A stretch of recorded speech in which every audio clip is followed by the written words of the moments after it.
Assalamualaikum warahmatullahi wabarakatuh. Saudara-saudari yang dirahmati Allah sekalian, Abang Anwar Riza, waalaikumsalam. Pak Tawi, Zabidi Ishak, waalaikumsalam.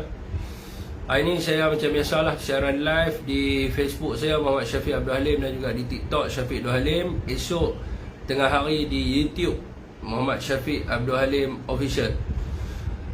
Muazzaza, waalaikumsalam. Zamani, Zulkifli, Normawati, Mak Yusof, Akil Akmal, Azizun Awang, Muhammad Zuki Osman, Syed Akmal, Zakaria Abu, Nur Aisyam Abu Bakar, Saiful Bahari, Akil Akmal, Azma Gani, Pak Tam, Din Pak Kilo, Abang Anwar Riza. Masuk di Facebook pula, Zamani Abdul Syukur. Fik, spek tu bawa ringgit. Wan, waalaikumsalam. Muhammad Hamri bin Razali, Dino, Longdi, Mak Rozai, Ons Maloy, Jamal Cik Hassan, Muhammad Nazirul Khalid, Zakaria Abu, Azmizam Ahmad, Jamil Ahmad, Yon Yan, Huzairi, Fariha,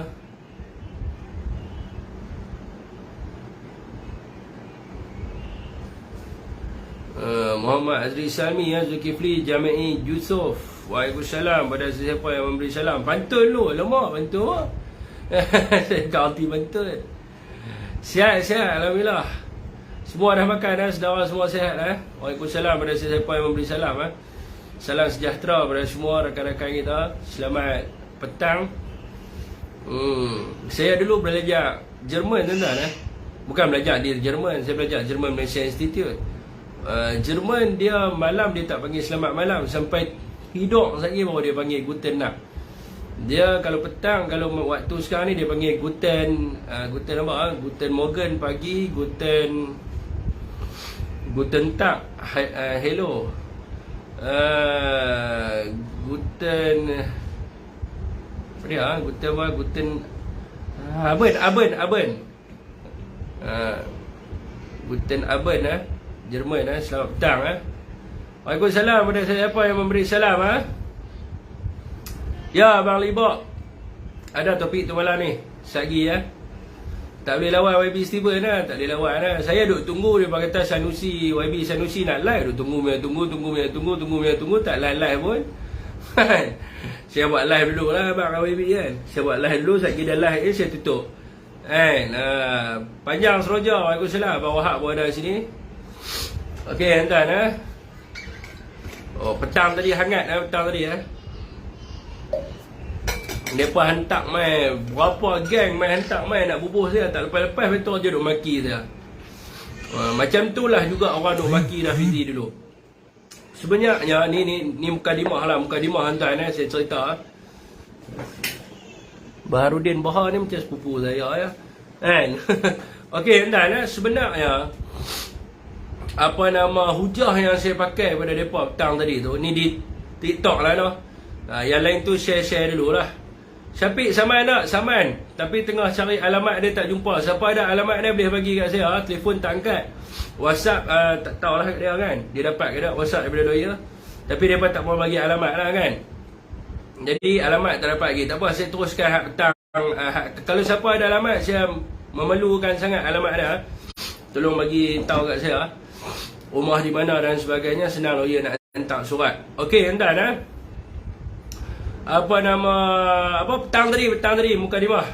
Petang tadi ni sebenarnya bila dia pakai hujah TMB tu, saya cuma pakai hujah apa yang Rafizi pakai dulu. Saya pakai hujah yang Rafizi pakai dulu dan bukan. Ya, waalaikumsalam. Dan saya lemparkan balik pada dia. Rafizi dia suka main dengan harga Commodity Price Index.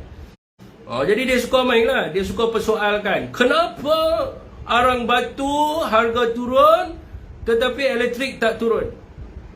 Kalau kerajaan ada duit, kena subsidi lah untuk membantu rakyat supaya harga turun dan rakyat tidak terkesan. Ini ayat Rafizi dulu. Jadi saya bawa hujah yang sama lah. Hujah yang sama yang Rafizi bawa. Macam contohnya isu berkaitan dengan ICPT. ICPT ni adalah Imbalance Cost Pass-Through. Jadi kawan dia bawa hujah. Dia kata dulu elektrik naik. Ada seorang main pada Pakatan Harapan main kasi, awal dulu Syafiq tak mau bising dulu. Elektrik naik, elektrik mahal. Elektrik itu ini segala ini. Saya kata kat dia, you ambil data daripada mana? Tahun 2021 rakyat Malaysia dapat diskaun 50% elektrik.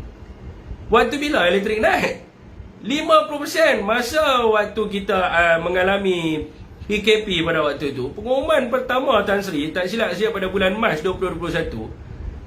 Apa yang kita dapat pada waktu itu? Kita dapat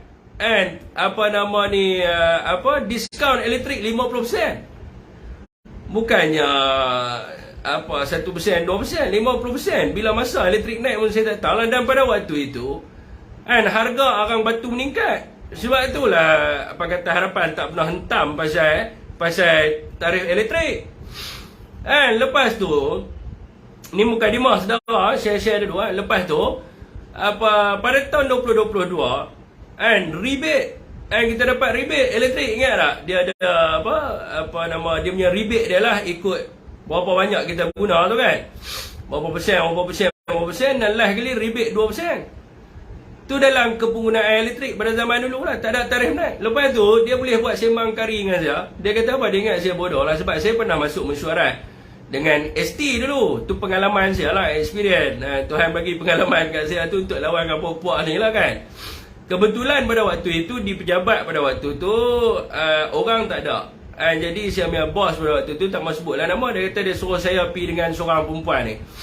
Apa nama dia, saya lupa. Dia suruh saya pergi lah. Hampir dengan dia di Jabatan Perdana Menteri ada meeting dengan Tok Rini. Tok Rini ni setiausaha akhbar kepada Datuk Seri Ismail. So pergi meeting. Dalam tu yang ada pada waktu tu apa, Datuk Rini, Syarif Hamdan, semua ada lah. So kita dengar lah Suruhanjaya Tenaga membentangkan. Macam saya akan cetik nota lah. So nota lag. Betul, takkan lag. Saya tengok. Oh, saya tak pakai line 5G. Saya tukar. Saya pakai line 5G dulu. Sabar saudara-saudara semua di TikTok. Okey, lah tak like dah. Saya pakai 5G. Okey. Line kat TikTok sangkut. Ya. Sorry. Saya baru tukar pakai 5G. Kan saya Unify kan ada dua. Satu 5G, satu tu kan. Saya pakai yang biasa punya tu. Okey. Jadi adalah pengalaman sikit, dengarlah ST bentang semua. So tuan-tuan, ICPT ni, Imbalance Cost Pass-Through ni, dia dibuat di dalam 1 tahun dia buat 2 kali. Pada bulan Jun dan juga pada bulan Disember.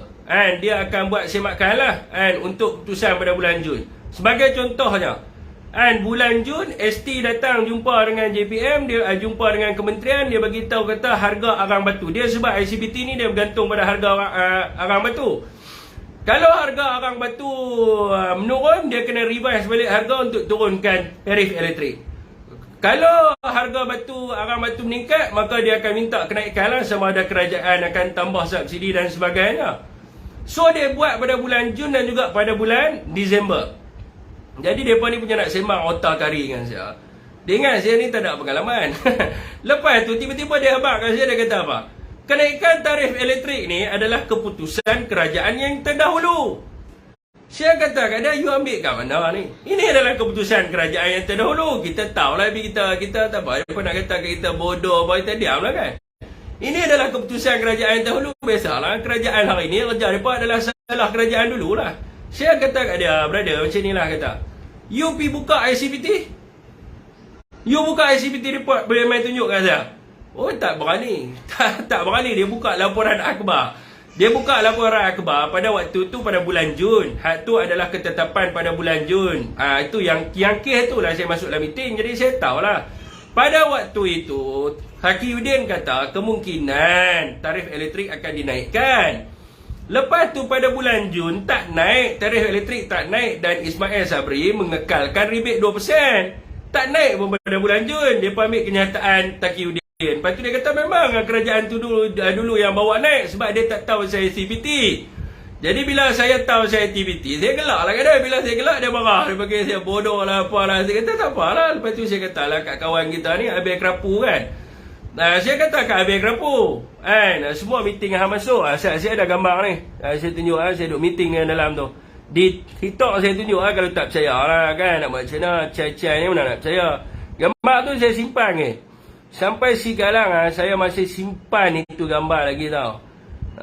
Sebab itu gambar satu kenangan tau. Macam mana satu orang biasa boleh dapat jemputan untuk pergi sana mesyuarat Jabatan Perdana Menteri tau. Pasal bukan pi lawatan, pi mesyuarat tau. Masuk bilik mesyuarat tu kenangan lah bagi saya dalam politik kan.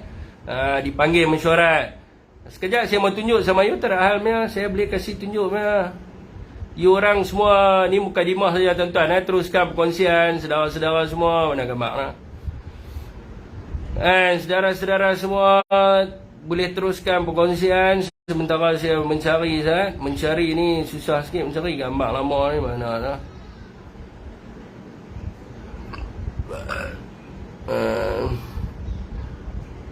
Teruskan perkongsian saudara-saudari mana. Ulang apa dah tak ingat bila. Mana api depa ni sembang kari ni nama tunjuk depa. Kalau tidak tak boleh. Sebelum PRN Johor ni. Ni tu nampak tu gambar Datuk Rini dalam tu. Tu gambar ni nampak dia tengah duk brief tu. Ni bilik mesyuarat JPM lah. Ambil tanya Anwar betul tak betul. Ni bilik mesyuarat apa nama ni Jabatan Perdana Menteri. Saya duduk dalam tu. Jadi ada lah ilmu sikit kan.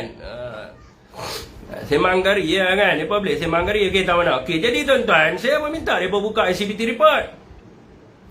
Tak berani buka ICPT. Sebab apa tak berani? Sebab mohong. Mohong mana nak berani. Jadi saya pun buka. Suruhlah kawan tu tunjuk. Tunjuk.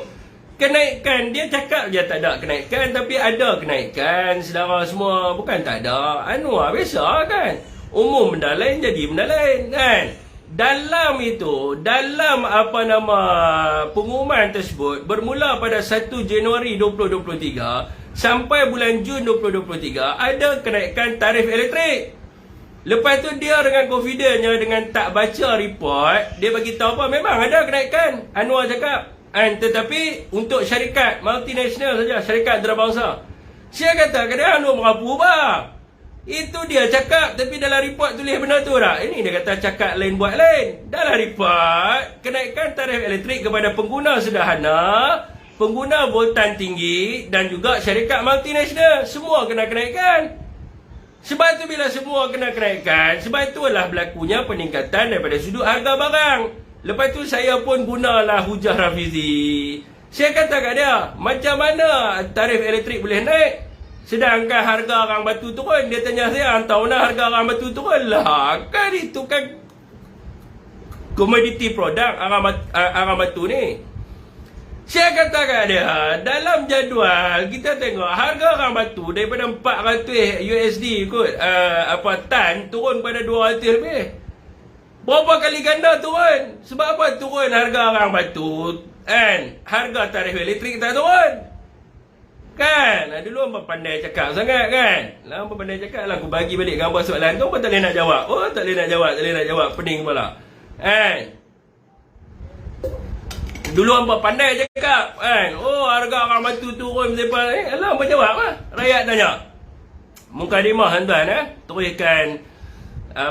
Teruskan perkongsian. Ya, kalau rugi bang boleh pergi lah bang. Saya tidak memaksa bang untuk masuk dalam live saya. Teruskan perkongsian saudara-saudara semua yang dirahmati Allah sekalian. Tuan-tuan nak cek senang ya. Harga arang batu berapa. Semua boleh tengok kan. Lepas tu dia tanya saya, siapa dulu saya tak berjuang. Dia apa ni masalah ni. Walanon ni, dia baru kenal saya. Saya ni antara orang yang tidak disukai lah dalam hati ni. Boleh dia katakan macam tu lah. Saya kalau bubuh tuan, saya bubuh tak kira siapa. PH saya bubuh, kita sendiri pun saya bubuh. Orang pun tahu saya, bukan orang tak kenal saya. Tapi alih ni kalau kira dia kepala gila apa panggil. Tak betul kita bubuh. Dulu kami bubuh. Siapa kata saya tak pernah bersuara? Saya pernah bersuara pasal isu kenaikan tarif elektrik. Membebankan rakyat dan sebagainya. Pergilah cari profil saya. Tak cari profil saya, mana nak tahu kata kita ni berjuang ke tak? Dulu saya lawan kan tak? Masa Nestle dengan Massimo harga naik. Kita lawan. Harga Nestle naik, Ismail Sabri tak boleh kawal, menyusahkan rakyat dan sebagainya. Kita bukan macam mereka tuan-tuan. Mereka bila jadi kerajaan, banon lah kan. Banon kan, setia mereka, mukadimah lah. Sebab apa tuan-tuan? Asas penubuhan parti PKR itu adalah sebab apa? Penubuhan parti PKR ni bukan nak membela bangsa. PKR ditubuhkan pada tahun 1998 adalah untuk angkat Anwar jadi Perdana Menteri. Itu saja. Itu saja. Kalau Anwar tak kena pecat daripada UMNO, tak tubuh. Parti PKR ni bukan nak bela rakyat Malaysia, nak bela Anwar Ibrahim. Sebab itu sekarang ni bila Anwar diangkat menjadi Perdana Menteri, membela keluarga Anwar Ibrahim. Anak Anwar jadi penasihat. Jadi mereka semua bertanding. Ada beranak. Anwar ahli parlimen, bini dia juga ahli parlimen dan anak dia adalah penasihat. Kan? Semua ada jawatan. Sebab apa? Parti mereka nak mengangkat keluarga Anwar. Mana ada dekat negara ni anak bini bertanding? Mana ada dekat dalam Malaysia ni anak bini bertanding? Mereka ya. Masuk dalam parlimen pun pergi sekali. Nak pergi sidang Dewan Rakyat pergi sekali juga kan. Ahli parlimen Ambon dengan ahli parlimen Handatul Razak. Kalau rakyat Malaysia hari itu bengap, dia pun bagilah Nurul Izzah, ahli parlimen Pematang Pauh. Nasib baiklah orang Pematang Pauh ni semua cerdik ya. Kalau orang Pematang Pauh tak cerdik, depa saja dah, dia keluarga dia saja dah 3 kursi parlimen. Keluarga dia saja 3 kursi parlimen. Anak dia, ni if dia menang lah kan. Anak dia Pematang Pauh, bini dia Bandar Terazak, dia Ambon. Tapi Dewan Rakyat pergi naik atas sekali 3 orang nampak. Kan? Lepas tu pergi kerja pun, masuk dalam apa kerja pun pergi sekali mereka. Ayah dia Menteri MOF dan juga Perdana Menteri, anak dia penasihat Menteri MOF dan juga Perdana Menteri. Sama. Jadi PKR ni ditubuhkan untuk angkat Anwar dengan keluarga dia ya. Sebab tu bila jadi apa-apa lah ni, ada tak geng-geng ni duk sibuk bising? Tak bising lah, janji Anwar jadi Perdana Menteri cukup lah. Kalau Anwar tak jadi Perdana Menteri, daripada kecoh lah. Demi rakyat tertekan, rakyat susah. Bukan ada, mereka ni semua nak angkat ni kerajaan keluarga. Bukan siapa, rakyat Malaysia semua boleh tengok. Bukan, ni bukan fitnah. Okey, tuan-tuan. Teruskan perkongsian saudara-saudara, Ustaz Rafizi ya, saudara-saudara, kalau kerajaan tak ada duit, subsidi kan. LPG. Saya jadi Rafizi nombor 2 dia panggil lah ni ya. Okey, entah. Isu apa ni lah, saya pun tak tengok Ustaz. Okey. Ni adalah laporan SPRM tuan. Laporan SPRM yang dibuat oleh Parti Perikatan Nasional. Untuk makluman rakyat Malaysia yang melihat live saya, teruskan perkongsian peringkat kepimpinan Parti Pribumi Bersatu Malaysia dan juga Perikatan Nasional telah pun membuat laporan SPRM berdasarkan bukti gambar dan juga video. Yang mana baru-baru ini Raja Petra telah mendedahkan adanya perbelanjaan mewah daripada PH dan juga BN semasa PRU 15. Apabila Raja Petra mendedahkan lebih kurang 3 bilion yang digunakan oleh mereka bagi tujuan untuk pilihan raya, maka ramailah rakyat yang telah menyerahkan gambar, video dan sebagainya, dan juga media-media rasmi kerajaan yang telah pun melaporkan sebelum ini berkenaan dengan perbelanjaan yang telah dibuat oleh awak ingin menyuai Barisan Nasional dan juga Barisan Nasional dan juga Pakatan Harapan. Tu antara seorang dia yang masuk ni, saudara Khairul Anwar Ramli ya, dia pun pergi buat report juga. Jadi saudara semua, 3 bilion ringgit ni adalah bukan nilai yang kecil. Bukan nilai kecil, tuan-tuan, besar 3 bilion ni. Dan untuk pengetahuan rakyat Malaysia, akaun Parti Bersatu Malaysia dibekukan kerana fitnah kunun-kununnya. Ada perbelanjaan mewah semasa pilihan raya. Dan saudara nak tahu tak berapakah duit yang ada dalam akaun tersebut? Duit yang ada dalam akaun tersebut adalah 200 juta lebih, yang mana telah pun diisytiharkan kepada ROS dan telah pun di audit dan telah didedahkan kepada orang ramai. Jumlah 200 juta yang bukannya dibelanjakan untuk pilihan raya, tetapi duit yang ada dalam akaun bersatu yang telah habis digunakan pun untuk membantu rakyat. Dan semalam ada orang tanya ada live ni lah, Pakatan Harapan, ada seorang budak perempuan tu, saudara, 200 juta dalam akaun satu ni, mereka buat apa tuan-tuan? Mereka bayar gaji kepada ni kepala otak dia. Saya nak beritahu, satu-satunya parti di Malaysia yang mengadakan gerai prihatin untuk membantu rakyat adalah Parti Pribumi Bersatu Malaysia. Dan juga Parti Perikatan Nasional, yang telah pun pada waktu itu satu parlimen 50,000 sebelum pilihan raya ni, sepanjang tahun masa rakyat susah. Siapa duk pergi hantar makanan kepada rakyat? Skuad Prihatin Perikatan Nasional. Siapa duk pergi hantar baju, duk pergi hantar apa? Masa saudara semua banjir dulu, duk pergi hantar dapur gas, duk pergi hantar tilam, duk pergi hantar. Siapa duk pergi hantar? Skuad Prihatin lah. Tapi mereka ni kalau dah bodoh mangkak sampai tak tahu apa, apakah Pakatan Harapan buat pada rakyat? Masa mereka jadi kerajaan, rakyat susah pun mereka tak bantu. Tapi beza dengan kita, kita ni Tuan Khairul Anwar Ramli, saya ada bukti gambar dijerai. Nak lagi gambar? Nak gambar saya tunjuk lagi gambar. Ini duit yang kita belanjakan, kita bagi kepada rakyat. Satu parlimen 50,000 kita belanja untuk bantu rakyat, bagi beras dan sebagainya. Spin apa? Ini bukti hakikat yang sebenarnya. Saya ada gambar. Nak tengok gambar? Kalau orang Pakatan Harapan minta tengok gambar, saya akan tunjuk gambar. Dan kita minta pula orang Pakatan Harapan tunjuk gambar mereka. Okay, kalau mereka minta, saya akan tunjuk. Tak ada masalah apa. Sebab gambar sentiasa ada dalam telefon saya. Saya akan duduk dengan penerangan. Saya duduk ambil gambar. Tak dulu. Kan? Jadi saya ada lah banyak gambar tu. Saya ada. Mereka tak berani cabak. Sebab apa mereka tak berani cabak? Sebab mereka tahu saya ada gambar tersebut. Jadi sekarang ni tuan-tuan, kita belanja duit. Oh, tunjuk. Berani dia. Berani dia.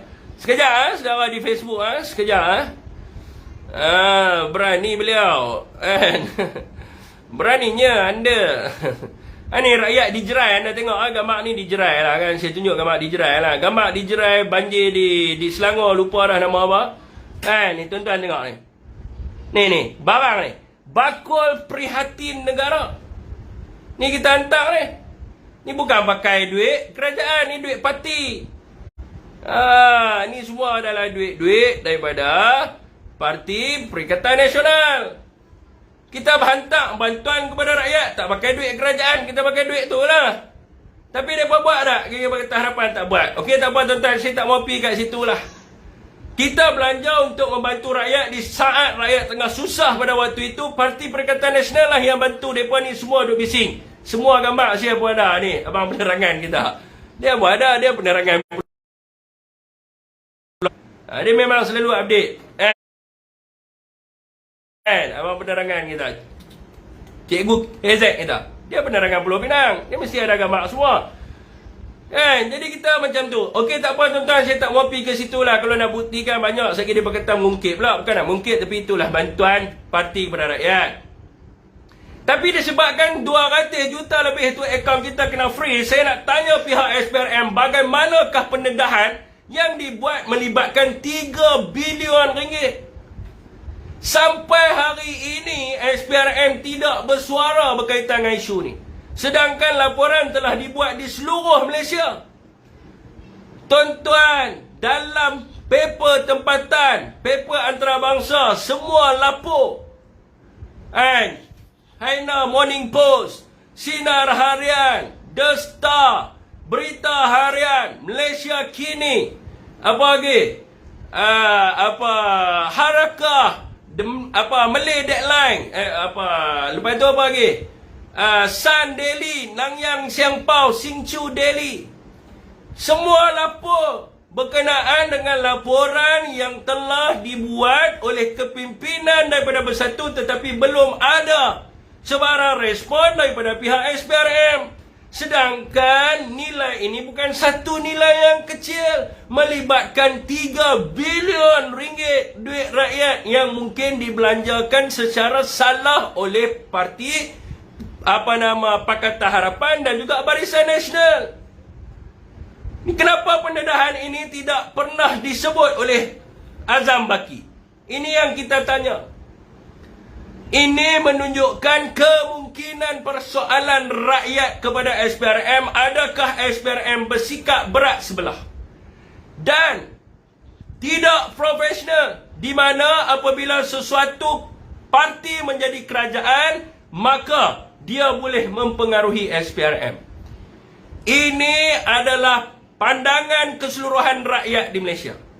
Rakyat melihat bahawa kalau satu parti berpolitik itu jadi kerajaan, maka SPRM tidak akan siasat dan tidak sentuh, tidak berani sebut nama parti berkenaan.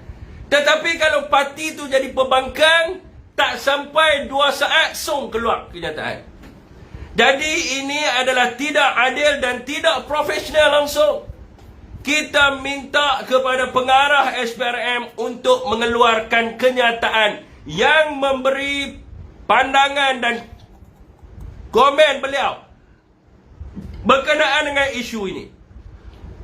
Sebab isu ini bukan adalah isu yang kecil yang telah dilaporkan oleh mereka-mereka yang berjawatan tertinggi dalam satu-satu parti politik di Malaysia. Mereka menjawat jawatan yang besar dalam Bersatu maupun dalam Perikatan Nasional. Ketua Perikatan Nasional Negeri Kedah bukannya satu jawatan yang kecil.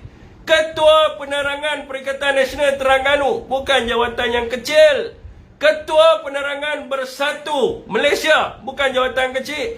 Ketua Penerangan Bersatu Selangor bukan jawatan kecil. Ketua Penerangan Bersatu Negeri Sembilan bukan jawatan kecil. Mereka ini telah melaporkan dan mendedahkan salah laku yang telah dibuat oleh Pakatan Harapan dan Barisan Nasional yang membelanja hampir 3 bilion berdasarkan bukti video ada, gambar ada. Saya tengok sendiri, saudara pun tengok, mereka pegang dan ada macam-macam di situ. Ada helikopter, ada billboard yang besar, ada hadiah-hadiah yang mewah. Waktu pilihan raya, bagi hadiah motor, peti ais, TV, gambar semua ada. Helmet yang mahal, Showy lah, Arai lah, yang beribu-ribu ringgit duit rakyat. Kenapa SPRM tidak menyiasat benda ini? Dan kenapa belum ada sebarang kenyataan daripada SPRM sedangkan seluruh Malaysia telah membuat laporan ini? Kita nak tahu daripada pihak SPRM berapakah laporan yang telah diterima, apakah tindakan SPRM, tindakan susulan SPRM terhadap perkara ini. Rakyat seluruh Malaysia ingin tahu dari mana Barisan Nasional dan Pakatan Harapan mendapat wang ini. Ini bukan jumlah wang yang kecil, saudara semua, 3 bilion. Akaun Bersatu 200 juta lebih kena beku. Tapi yang 3 bilion yang belanja satu parlimen 10 juta tidak kena beku. Kan tuan-tuan? Dulu dia kata bapak rasuah. Sekarang ni dia jumpa Datuk Seri cium tangan. Sebab dia jadi orang kerajaan. Dia kerajaan ataupun dia tidak kerajaan, rasuah adalah perkara yang salah dan kena ambil tindakan. Agensi penguatkuasa bukan di bawah orang politik. Agensi penguatkuasa adalah di bawah Seri Paduka Baginda Yang di-Pertuan Agong. Dan yang memberi pangkat kepada mereka adalah Yang di-Pertuan Agong. Yang bagi jawatan kepada mereka adalah Yang di-Pertuan Agong. Dan yang membayar pendapatan mereka adalah rakyat. Jangan sampai rakyat kata kami tidak halalkan walaupun 1 sen yang anda terima daripada pendapatan anda kerana berat sebelah. Kena ingat, dekat sebelah sana ada 11% dia orang Melayu. Dekat sini ada lebih daripada 60-70%. Kalau kami semua buat semayang 7 hari turut-turut baca Yasin, takut esok tak tahu nak kata lah makan duit haram, bagi makan keluarga duit haram ni kan. Kita bukan nak tuduh, tetapi tolong janganlah berat sebelah dalam perkara ini. Dan rakyat ingin tahu daripada mana BN dan PH mendapat 3 bilion ringgit. Siapakah funder mereka? Dan bagaimanakah mereka boleh menolak pendapatan kerajaan? Mereka jadi menteri, mereka tolak pendapatan, tak mau gaji dan sebagainya. Kita nak suruh SPRM siasat. Bagaimanakah mereka boleh hidup tanpa gaji? Mana ada manusia kerja tak payah gaji? Dia nak kena bayar bil elektrik rumah, dia nak kena bayar rumah, dia nak kena bayar apa semua segala net, dia nak makan dan sebagainya. Kalau dia tolak pendapatan, siapa bayar dia? Rakyat ingin tahu siapakah yang membayar Nurul Izzah. Jika mereka ada perniagaan, maka mereka kena isytiharkan apakah perniagaan mereka. Rakyat ingin tahu apakah perniagaan yang dilakukan oleh Zahid dan juga yang dilakukan oleh Bang Non kita, Anwar Ibrahim. Rakyat nak tahu daripada mana mereka dapat 3 bilion dan apakah perniagaan mereka. Setakat daripada hari ini, saya dimaklumkan bahawa laporan-laporan telah pun dibuat oleh kepimpinan Perikatan Nasional Negeri, NGO dan juga rakyat-rakyat. Kan dia dapat duit MP pencen bang. MB Kedah dah jawab dah. Pakatan Harapan tipu rakyat. Kepada semua ahli parlimen dan DUN, bila dia jadi 5 penggai, dia memang dapat pencen. Tapi dia dapat pencen pada usia 50 tahun. Saya nak tanya, Nurul Izzah umur berapa? MB Kedah bagi tahu malam tu masuk live dengan kita. Semua orang dengar MB cakap ahli parlimen yang masuk live ni tuan-tuan, bukan seorang. Kita ada Syahidan Kasim, Ismail Sabri pun pernah masuk, dia masuk dengan Abel Kerapu. And MB Kedah masuk, baru ni MP Greek pun masuk juga. Semua MP bagi tahu bahawa pencen akan dapat pada usia 50 tahun. Orang Pakatan Harapan nak tipu, nak kencing rakyat. Bagilah logik, janganlah penipu. Kan masa dulu mungkin kita pun percayalah kalau MP tak bagi tahu kita.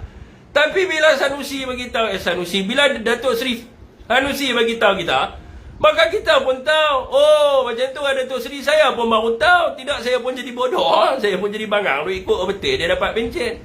Usia 50 tahun baru dia dapat pencen. Okey, saudara semua, setakat ni saya dimaklumkan laporan-laporan telah dibuat oleh kepimpinan tertinggi Perikatan Nasional, khususnya Bersatu, NGO dan rakyat. Kita nak tahu berapakah laporan yang telah diterima oleh SPRM.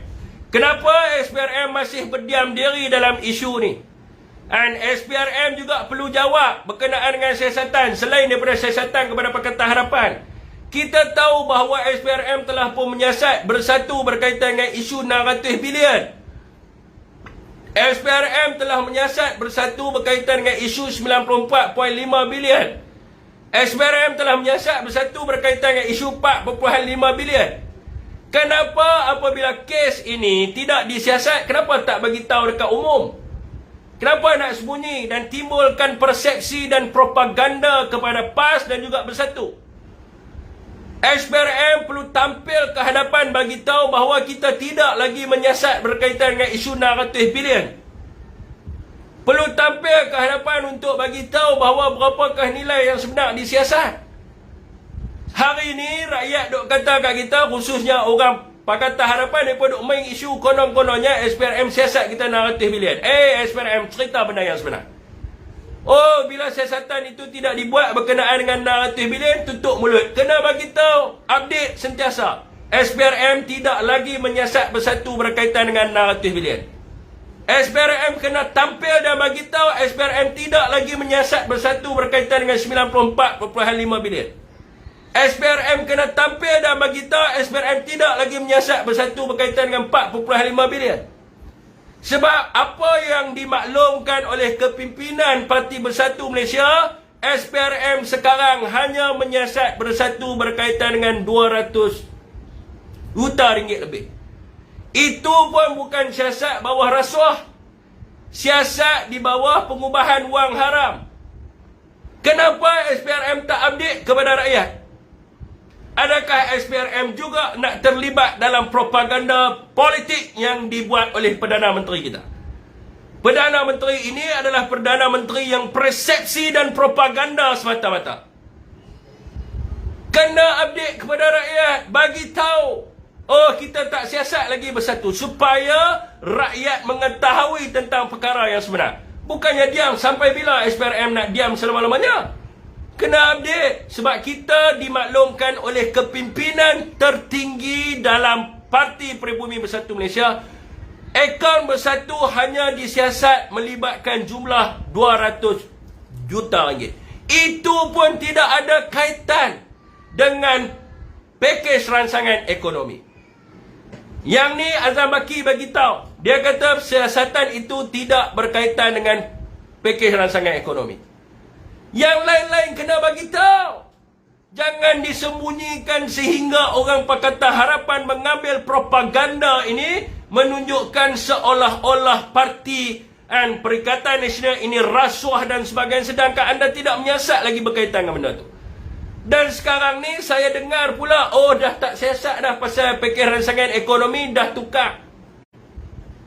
Dah tukar kepada siasatan kepada Kementerian Dalam Negeri melibatkan projek. Apa dengan syarikat ni? Iris. Setiap penyiasatan kena maklum pada rakyat, sebab rakyat yang bayar gaji kamu. Kena bagi tahu, kita siasat ini, setakat mana penyiasatan ini. Jangan didiamkan terus. Didiamkan begitu sahaja. Kita nak tahu update-nya dan sebagainya. Kenapa tidak update? Kenapa tidak bagi tahu dan sebagainya? Adakah diarahkan oleh pihak-pihak yang tertentu suruh mencipta persepsi dan juga propaganda? Saya tahu pengarah SPRM adalah seorang yang baik. Dia datang pun daripada zaman Tan Sri Muhyiddin Yassin, sebab dia ada merit. Dia boleh duduk di tempat itu kerana kelayakan dan juga kedudukan dia. Jadi saya harap dia berlaku dan adil, tuan-tuan. Dia kena menunjukkan sikap profesional. Kalau Pakatan Harapan dan BN ada sumber kewangan yang mencurigakan dakwa siasat mereka. Okey, saudara semua. Itu adalah berkaitan dengan topik yang pertama. Ya, Broken Angel masuk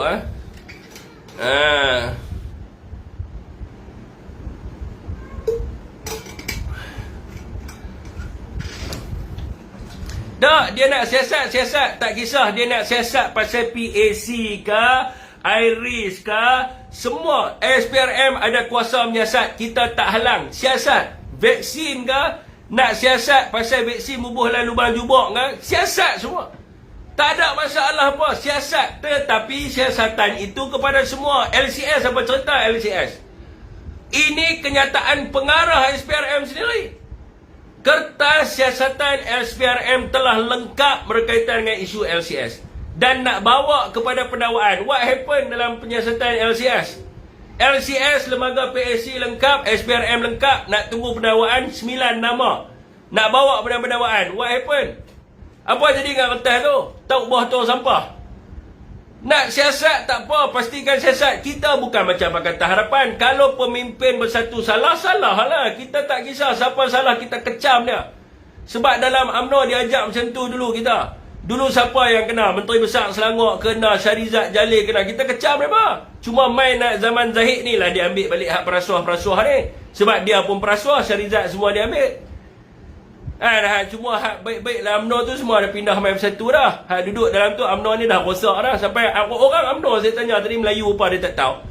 Saya tanya dia Melayu tu apa, pun tak boleh nak jawab. Tu kata tu UMNO dah rosak, sampai Melayu pun tak tahu dia tahu apa.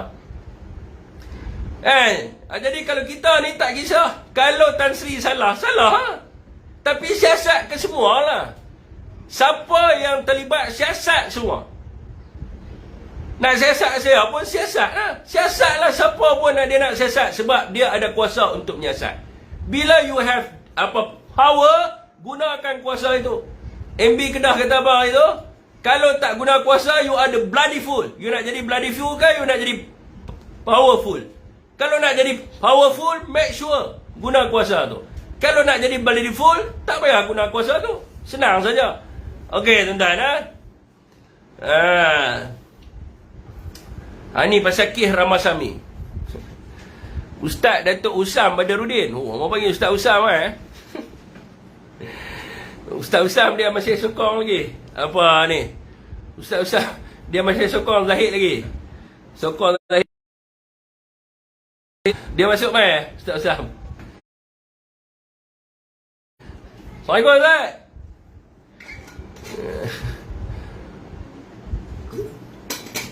Okey, dah. Ramasamy. Satu kira, terima kasih. Share lagi lah. Saya akan ulang sikit pada Ramasamy. Ini berkaitan dengan Ramasamy, tapi saudara-saudara semua, saya minta untuk memahami ulasan saya ini adalah berdasarkan ideologi Pakatan Harapan. Hujah saya ni mungkin berbeza sikit pada hujah orang lain. Tapi tuan-tuan kena memahami hujah saya ni dengan betul lah. Jangan salah faham tuan-tuan. Jadi saya mulakan tentang isu Ramasamy. Bagi saya, kritikan dan usul hemecatan yang dibuat ke atas Ramasamy adalah satu tindakan yang tidak wajar dan mengkhianati pengundi daripada Pakatan Harapan. Ramasamy bercakap benda yang benar.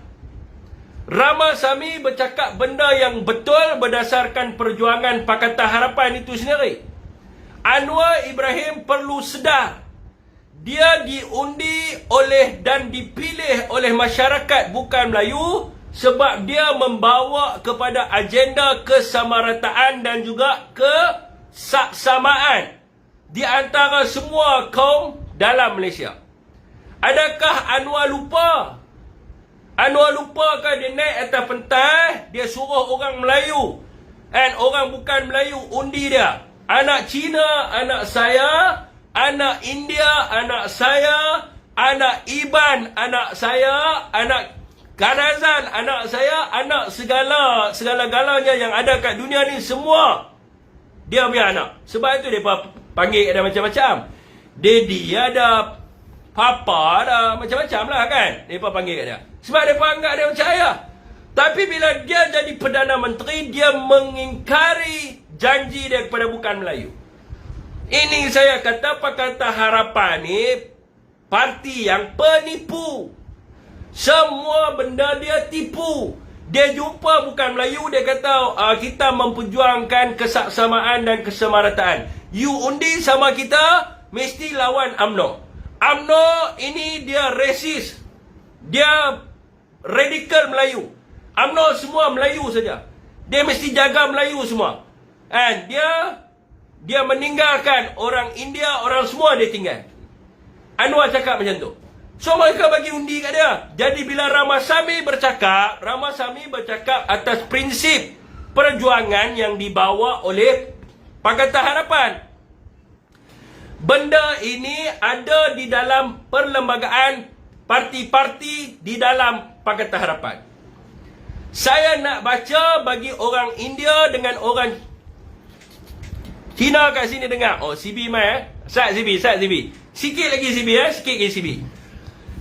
Dalam perlembagaan PKR menyebut di bawah pasal 5.11 dia menyebut berasaskan prinsip keadilan bagi memastikan kedudukan istimewa orang Melayu Bumiputera Sabah dan Sarawak digunakan khusus untuk menaik taraf sosioekonomi mereka yang miskin dan yang terbiak.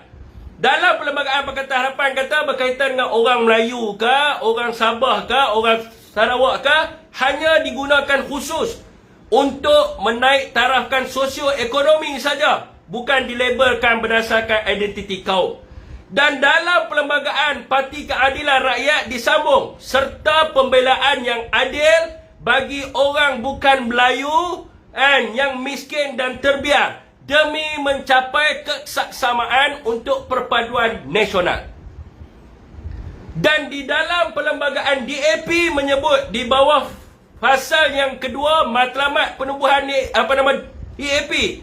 DAP matlamat penubuhan dia adalah untuk menubuhkan konsep demokrasi yang berlandaskan nilai demokrasi sosial di Malaysia. menerusi perjuangan sistem parlimen berperlembagaan.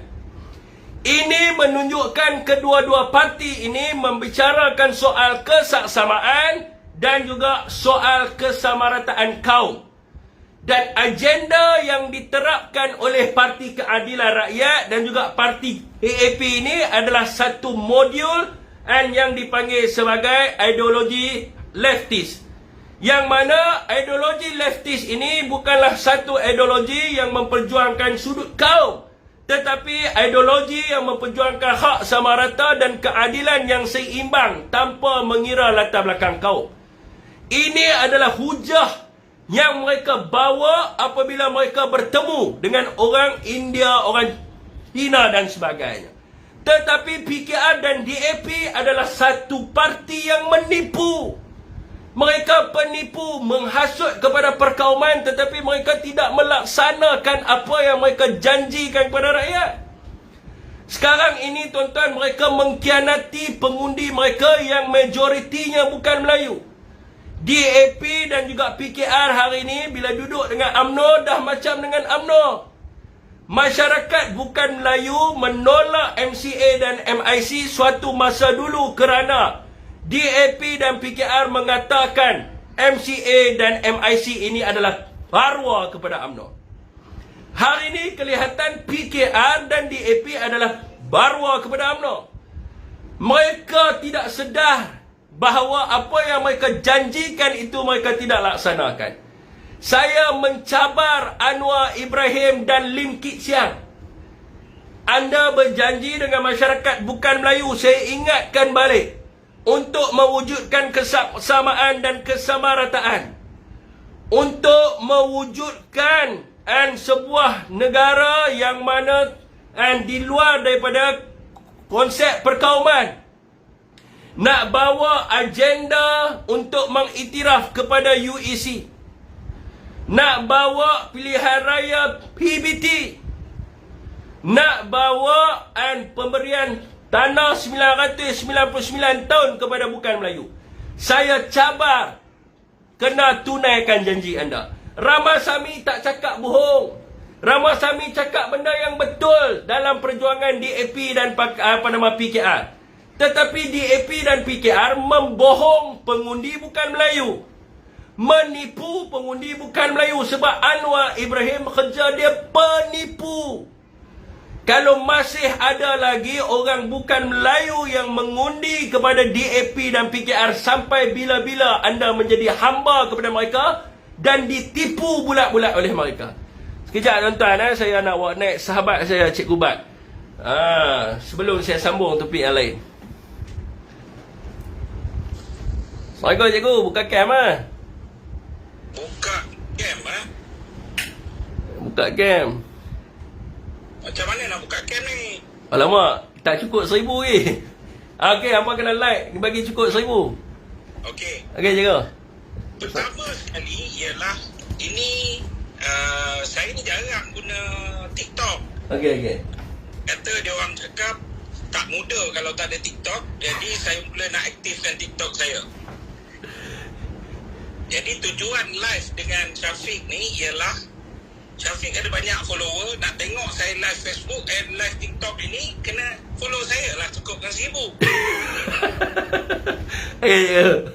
Okey. Pertama Syafiq, kan, saya tajuk Syafiq hari ini sangat menarik, sebab persoalan dia ialah negara ini benar-benar pada peringkat sedang dicabar daripada setiap sudut. Saya bersetuju daripada segi Pakatan Harapan, Ramasamy tidak salah. Hari ini tiba-tiba sayap Melayu Parti DAP iaitu Amanah 2-3 kerat orang Amanah ni mula bercakap soal perlu ambil tindakan terhadap Ramasamy dan sebagainya. Tapi persoalan saya ialah Ramasamy bercakap pada garis kempen, garis janji Pakatan Harapan. Cuma masalah Melayu-Melayu, orang dalam Amanah, Melayu dalam Keadilan, Melayu, saya sebut sekali Melayu Habib yang diperbodohkan oleh Anwar Ibrahim, tidak nampak hakikat sebenarnya. Bagaimana kadang kita tengok tiba-tiba orang bukan Melayu memberi undi yang sangat besar. Kerana mereka diberikan naratif bahawa dengan memilih Pakatan Harapan, Malaysia akan bertukar seperti Singapura.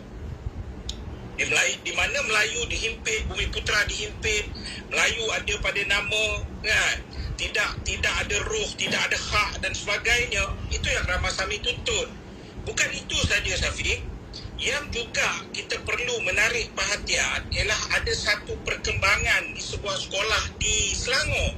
Ya. Di mana seorang guru dan kenyataan dikeluarkan oleh Kementerian Pendidikan Malaysia di mana menyebut berkenaan dengan kes ini, dan pengarah pendidikan menyebut dengan jelas bahawa guru ini sedang disiasat dan akan diambil tindakan. Oh ya, berkaitan dengan ajaran Islam tu, ha. Ya, okey. Masalah dia ialah, ini masalah saya sebut sekali. Portal-portal berita yang mendapat dana daripada Yayasan Soros melalui beberapa yayasan-yayasan front lain. Duit dia sebenarnya daripada Soros, di mana mereka telah menggunakan perkataan kesalahan guru tersebut ialah mendorong pelajar memeluk Islam. Yang sebenarnya usaha dakwah ni perlu berterusan. Kita orang Islam, kita mesti cakap Islam itu baik. Tiba-tiba bila saya jadi marah, Syafiq, bila saya naik dalam Facebook saya, Cikgu Buat Original, saya naikkan benda itu. Adakah Malaysia ini Islam nak cara madani, di mana Islam tidak boleh lagi berdakwah, Islam tidak boleh outreach, kan? Dan apabila outreach itu berlaku, maka dia menjadi salah. Saya sangat kecewa apabila ada sekumpulan kelompok orang yang menamakan diri mereka Melayu Islam. Berdasarkan akaun mereka tu, saya kesan mereka Melayu Islam. Mereka kata apa? Oh, nanti kalau anak engkau didorong untuk masuk Kristian, macam mana? Kalau anak kau didorong masuk itu, macam mana? Persoalan dia, Malaysia ini namanya Tanah Melayu. 57 kita merdeka. Kemudian dan saya nak tambah sikit CB kat situ. Bila dia cakap macam tu, dia kena refer perkara sebelah. Perkara sebelah, Islam boleh dikembangkan dengan seluas-luasnya, tetapi agama-agama lain tidak boleh dikembangkan tertakluk pada perkara sebelah. Agama lain tidak boleh disebarkan di kalangan orang bukan orang Islam, dan agama Islam boleh disebarkan di seluruh kawasan persekutuan. Orang yang bercakap tu, dia ni otak dia sempit, tak baca perlembagaan. Okey. Kan itu saya nak pergi ke arah situ. Saya nak bagi tahu bahawa Malaysia ini kita dibentuk daripada Tanah Melayu merdeka tahun 57, kemudian Malaysia terbentuk tahun 1967 melalui Perjanjian Malaysia. Kita telah menjadi sebuah negara yang aman, maju dan selesa. Hak semua pihak dihormati apabila ada kontrak sosial dan apabila perlembagaan itu menjadi payung dan tiang seri negara ini. Perlembagaan memberi kita jaminan, dan ini tanah agama rasmi kita Islam. Adakah kamu nak cakap apabila dalam Islam, era Islam Madani, dalam Madani bermaksud Islam ini sama level dengan agama lain? Adakah kamu nak pindah perlembagaan? Kan itu salah hak asasi, terminologi,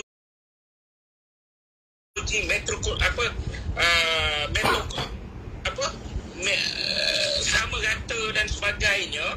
Adakah kita cuba mengubah negara ini menjadi sebuah negara yang lain, yang belum tentu akhirnya kita nak elak? Kenapa ada dasar-dasar ini? Sebab kita nak elak perpecahan, kata kita nak kukuhkan perpaduan, saling hormat menghormati. Lepas ini maknanya kalau Islam tidak boleh berdakwah, apa maksud kamu? Adakah kamu menerima? Kalau betul, kita cabar Pakatan Harapan bercakap atas dasar ini. Jangan kamu, Pakatan Harapan ini sekarang sangat bahaya. Sebab apa? Di kalangan kelompok bukan Islam, bukan Melayu, mereka menggunakan tema yang lain. Di kalangan orang Islam, orang Melayu, mereka guna tema lain. Anwar Ibrahim depan Hindu, dia berjoget jadi MGR, meletakkan seolah-olah membuka ruang segala-galanya. Tetapi di kalangan kelompok Islam, cendekiawan dan sebagainya, kamu panggil Pak Arab itu, kamu panggil cendekiawan ini, kamu panggil diskusi apa, untuk apa? Ini adalah benih-benih liberalisme yang akhirnya akan menghancurkan kita, yang kita hanya akan menyesal setelah kita terlepas segala-galanya. Dua perkara yang sangat penting. Pertama, tanpa berselindung, itulah sebenarnya yang menjadi kempen kepada Pakatan Harapan bila Ramasamy menyerlahkan dengan Ramasamy kata apa? Hentikan dominasi Bumiputera. Kita dilindungi perlembagaan 153, 11 dan sebagainya menjamin semua perkara. Satu. Kedua ialah dengan perkembangan seorang guru. Saya juga cikgu. Saya juga pernah mengajar di sekolah yang hampir setengah daripadanya bukan Islam dan bukan Melayu. Saya akan bercakap dan saya tetap memberi salam. Dan saya akan bercakap berkenaan dengan Islam. Rupanya sekarang ini tiba-tiba menjadi salah. Dan selepas ini, perlahan-lahan kita akan termakan. Dan ini yang saya nak sebut, apabila mereka menuntut hak, meminta hak orang Islam, meminta hak orang Melayu atas dasar kononnya atas dasar hak asasi, atas dasar meritokrasi. Tetapi persoalan bila kita pertahankan hak seperti ini, kita akan dituduh ini rasis, ini puak perkauman. Kita bukan perkauman, kita mempertahankan negara kita yang bernama Malaysia, kontrak sosial kita dan perlembagaan yang sama-sama kita bersetuju, yang Tun Sabatan bersetuju, yang semua orang yang pergi berjumpa Queen Elizabeth memohon kemerdekaan ini bersetuju membela negara ini. Kenapa kita nak ubah sekarang? Jadi negara ini sangat bahaya. Kerana itu saya tanpa Indo, orang cakap ini atas hasutan dan sebagainya. Kenapa? Saya sebut kerajaan hari ini harus dijatuhkan sesegera mungkin. Kerana persoalan dia apa? Kerana kita nak selamatkan negara ini. Itu belum saya sebut lagi. Mereka kata UMNO menang sikit tapi kursi menteri banyak. Tapi persoalan kepada sahabat-sahabat UMNO, kepada mereka-mereka yang rasa roh perjuangan nasionalis Melayu itu, saya sebut hari ini kenyataan Ramasamy ini seorang pun pemimpin UMNO tak berani cakap apa. Saya tahu sebab apa? Sebab pemimpin UMNO terpaksa tunggu green light daripada pemimpin DAP. Kalau DAP cakap okeylah UMNO, kita tengok keadaan dah huru-hara, UMNO kena ni lah, UMNO kena pukul juga Ramasamy. Percayalah ketika itulah barulah Ashraf Wajdinya, barulah baik Tok Mat Isainya kan, mula bercakap, Dia dah hantar dah orang dia hari ni. Dia hantar Hasmuni pergi respon isu Ramasamy. Ya, tapi Hasmuni yang lain pemimpin dia apa? Sibuk sebab menjaga hak masing-masing. Isu DAP dapat kursi sedikit, tapi apa yang DAP buat? Apa yang sebenarnya? Saya bagi tahu kepada kawan-kawan, DAP dapat KPKT, Kementerian ini Perumahan. menjaga perbandaran, kementerian yang sangat kuat, kementerian yang sangat ada bajet yang besar. Tindakan awal KPKT apa dia telah menjemput Housing Development Board daripada Singapura. Untuk pengetahuan semua, HDB, Housing Development Board Singapura inilah yang berjaya mengusir orang Melayu daripada hak milik perbandaran atas nama hak asasi, atas nama kesamarataan. Akhirnya orang Melayu Singapura mana? Kita cakaplah Singapura ni inflasinya itulah, ekonominya lebih bagus, tapi isu asas dia apa? Hak Melayu Singapura, yang Singapura itu adalah sebahagian daripada jantung tanah Melayu. Kita tengok Gelang, kita tengok Changi, kita tengok mana tempat pun di Singapura, akhirnya jejak Melayu itu hampir tidak ada. Yang kita ada apa dia? Perdana Menteri Singapura sekali berucap dalam bahasa Melayu dan kita pula tumpang bangga. Itu yang jadi sekarang ini. Apabila orang DAP, bagi salam, orang DAP baca sepatah dua Quran. Tetapi apa mereka buat? DAP duduk di mana? DAP duduk sebagai Menteri Belia dan Sukan. Yang mereka sedang rancang satu program di mana untuk membentuk atas nama aktivis ataupun atas nama sukarelawan Malaysia. Tetapi melalui ini, mereka akan cuba menyuntik pemikiran liberal terhadap orang-orang Melayu supaya orang Melayu merasakan apa dia? Oh, negara ini bukan kita punya. Islam kalau nak boleh dakwah kepada bukan Islam, anti Kristian pun boleh juga. Jadi kita kena simpan Islam kita jangan dakwah. Akhirnya kita cuma akan menyesal apabila semua benda ini tidak boleh dikawal lagi. Daripada segi ekonomi, harga barang, saudara, tidak ada apa pun yang dibuat oleh Anwar Ibrahim. Bercakap. Kabinet membincangkan apa dia? Membincangkan semua macam mana nak menyerang pembangkang. Ya, tetapi persoalan dia ada dia tak buat apa. Sudahlah di persegi ekonomi, janji mensejahterakan rakyat itu tidak dilakukan apa. Ketika mereka jadi pembangkang, isu KWSP, isu apa semua, saya antara orang yang pada peringkat itu tidak bersetuju KWSP dikeluarkan. Kenapa? Menjadi tanggungjawab kerajaan untuk bagi bantuan terus kepada rakyat. Hari ini KWSP, ketika kamu jadi kerajaan, rakyat ni keadaannya jauh lebih teruk daripada ketika keadaan PKP dan sebagainya. Perkataan PKP kita tak boleh keluar, tapi barang boleh dapat. Barang ada di semua kedai. Kita tak boleh keluar, kita tak boleh bekerja. 1001 bentuk bantuan diberikan. Tetapi hari ini rakyat boleh keluar, barang di kedai pun tak ada. Saya baru balik daripada NSK Selayang, Syafiq. Rak-rak kosong, barang tak ada. Sudahlah barang itu nilainya tinggi, tapi media digunakan macam mana? Macam media negara Korea Utara. Oh, sana baik, sini baik, itu baik. Jadi kerana itu kita kena sedar, rakyat kena sedar, kan? Kita kena usaha, pemimpin-pemimpin atas kena sedar. Rakyat sebenarnya memerlukan kerajaan hari ini ditukar segera, bukan atas nama politik siapa yang berkuasa ke apa ke, tapi persoalan dia ialah keadaan sangat-sangat teruk hari ini. Okey, cikgu.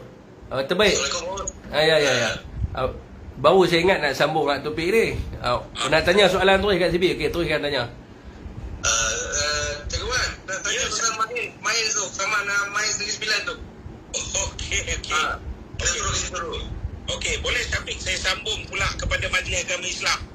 Ya. Okey. Dia begini. Okey. Majlis Agama Islam sebelum 2018, sebelum menangnya Pakatan Harapan di ambil alih Negeri Sembilan, MAINS mengendalikan zakat, pusat zakat Negeri Sembilan melalui sebuah syarikat. Namanya ialah MAINS Zakat Sdn Bhd. Dia dikendalikan oleh syarikat tersebut. Semua sempurna, tak ada apa masalah. Tiba-tiba selepas menang diperkenalkan Perbadanan Baitul Mal Negeri Sembilan. Akhirnya keluarlah satu surat arahan dengan endorsement kerajaan negeri dan sebagainya, supaya pusat zakat dipindahkan kepada Perbadanan Baitul Mal, di mana arahannya perlu ditutup MAINS Zakat Sdn Bhd. Perlu tutup.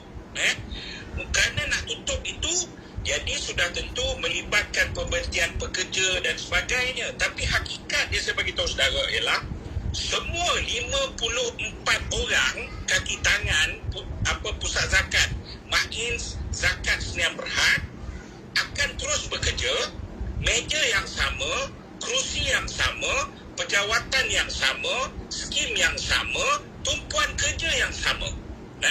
Tetapi mengambil kesempatan bubarnya syarikat tersebut, mereka telah keluarkan daripada akaunnya, dan sepatutnya bila bubar, arahan seperti amalan korporat biasa, pindahkan duit, pindahkan hutang, pindahkan tabungan kepada entiti yang baru. Tetapi keluar resolusi ubah syarikat MAINS Zakat Sdn Bhd. Akhirnya nak ubah, mereka bincang apa dulu? Mereka telah bincang orang yang dilantik oleh Kerajaan Negeri Sembilan pada ketika itu, walaupun ada yang baru 2-3 hari masuk, mereka bincang pampasan. ada yang menerima ratus ribu pampasan. Jumlah pampasan adalah 7.7 juta lebih. Saudara, Main Zakat Sdn Bhd setakat rekod yang saya teliti menerima duit dana kerajaan, duit rakyat jugalah, sangat minima. Main Zakat Sdn Bhd dalam akaun zakat, saudara, ialah duit zakat rakyat Negeri Sembilan dan korporat yang menyumbang kepada tabung zakat, yang membayar zakat. Saudara, 7 juta lebih, masuk akal tak? 7 juta lebih digunakan untuk bayar pampasan, dan kemudian kaki tangan tersebut memulakan kerja yang sama di tempat yang sama. Yang kaki tangan kecil ni dapat pampasan kecil. Yang besar ni siapa? CEO, timbalan CEO, pengurus kanan, yang kebanyakannya dilantikan kerajaan baru pada ketika itu. Baik, lebih memparah itu 7 juta lebih lah, 7 juta lebih. Tetapi yang paling parah apa dia? Saya bawa data, saya persembahkan data. Datanya apa? Daftar syarikat Main Zakat Sdn Bhd, sebenarnya syarikat tersebut tidak dibubarkan. Tak bubar syarikat, tapi pasal apa kau ambil duit syarikat tu, kau bayar? Saudara, ini sangat hengki-pengki. Syarikat tersebut, saya bawa daftar SMM dia semalam ke SPRM, iaitu syarikat tersebut 30 hari bulan 6 tahun 2022, bukan saja ditulis existing, 30 hari bulan 6 2022 telah diaudit tahunan. Jadi syarikat tersebut wujud. Itu jadi kelakar tu. Okey, baik. Dan saya pula pergi balik. Kenapa syarikat ni tak bubar? Rupanya resolusi yang bertarikh 18 November 2018 itu secara sedar dia tidak boleh bubar kerana ada tanda tangan palsu dalam itu, kerana salah seorang board yang tanda tangan ketika bentuk kerajaan hari itu, mereka telah gugurkan dia daripada board director. Maka itu adalah satu kesalahan jenayah. Bukan itu saja. Bila ni yang saudara kena faham betul-betul, 5 hari bulan Februari saya telah tembak. Setelah kita selidik, saya terima 3 minggu lepas lah semua data ni dan dokumen milik syarat main dan sebagainya. Saya telah tembak dalam Facebook. Niat saya apa dia? Supaya tarik perhatian. 13 hari bulan, saya nak pergi ke pejabat Esko Agama, saya nak pergi ke Main sendiri untuk bawa semua dan saya nak mohon penjelasan. 5 hari bulan, saya dedah. 8 hari bulan, Aminuddin, Menteri Besar Negeri Sembilan yang paling lemah dalam sejarah Negeri Sembilan, telah jawab. Dia jawab dengan kata apa? Dia kata, dia akui bahawa memang ada masalah. Nampak? Kedua ialah dia kata apa? Dia serahkan pada SPRM dan polis untuk siasat. 3, dia kata apa? Dia telah lepas tangan dengan cakap, saya dah keluar. Dulu Menteri Besar ada dalam majlis. Kemudian dia kata apa? Saya dah tak ada dan dah keluar daripada Majlis Agama Islam Negeri Sembilan dan saya tak tahu apa jadi dalam Majlis Agama Islam Negeri Sembilan. Habis itu yang kamu juga merupakan Esko Agama, yang kamu makan gaji duit Esko Agama ini, kamu buat apa? Kalau kamu tidak boleh perhatikan, zakat urusan agama Islam adalah di bawah bidang kuasa Duli Yang Maha Mulia di Tuan Besar Negeri Sembilan. Kamu adalah pelaksana, kamu perlu ambil tanggungjawab. Jadi ambil Menteri Besar Negeri Sembilan ini telah derhaka, tak tunai tanggungjawab dengan dia lepas tangan, dia biarkan sepusat zakat jadi macam ni. Jadi oleh kerana itu, 8 hari bulan Amin jawab. Saudara, kita jadi terkejut. 9 hari bulan, Syafiq, SPRM apa? SPRM terbentuk. Tidak ada kes dan siasatan selesai. 5 hari bulan saya dedah. 5 hari bulan saya dedah. 8 hari bulan Amin jawab. Dan Amin kata, kerajaan negeri buat keputusan serah pada SPRM dan polis. 9 hari bulan, pusat zakat jawab apa? Pusat zakat lah, SPRM jawab apa? Telah selesai siasat dan tidak ada sebarang salah guna kuasa. 24 jam boleh siasat. Ini nampak sangat pembohong. Saya keluar kenyataan, jawab SPR, SPRM, saya kata tak apa, saya akan pergi 10 hari bulan ke SPRM dan saya akan bawa semua bukti. Tiba-tiba muncul polis keluar kenyataan. 9 hari bulan tu juga polis keluar kenyataan tengah hari. SPRM pagi, polis tengah hari. Polis cakap apa? Ketua Polis Negeri Sembilan cakap, mengakui memang ada menerima menerima laporan, dan Polis Negeri Sembilan baru membuka kertas siasatan di bawah akta ada undang-undang yang bersangkutan dengan penyelewengan, dan mengajak semua siapa yang ada maklumat untuk serahkan dan membantu polis. Polis kata baru buka kertas siasatan. Polis cakap memang siasat, memang buka kertas siasatan, mana ada masalah. Tetapi SPRM kata dah selesai siasat. Okey, baik. 9 hari bulan petang, lewat petang, selepas waktu pejabat, mungkin kerana panik kita nak muncul 10 hari bulan untuk dedak kepada semua publik, masyarakat umum berkenaan apa yang salah. Majlis Agama Islam Negeri Sembilan keluar kenyataan. Dia kata apa? Mereka akan buat laporan polis kepada siapa yang fitnah dan siapa yang bawa isu ini. Kenapa kamu ini cuba mempermainkan isu zakat Negeri Sembilan, Syafiq? Ini bukan isu kuasa, bukan isu AJK masjid pun. Ini isu zakat.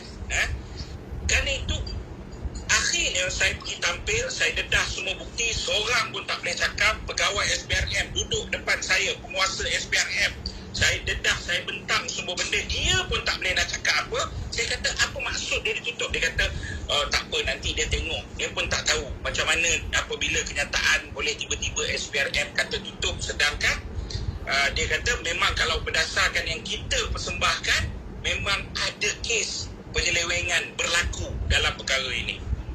7 juta, makcik tu nak terima bantuan zakat 300 je sebulan.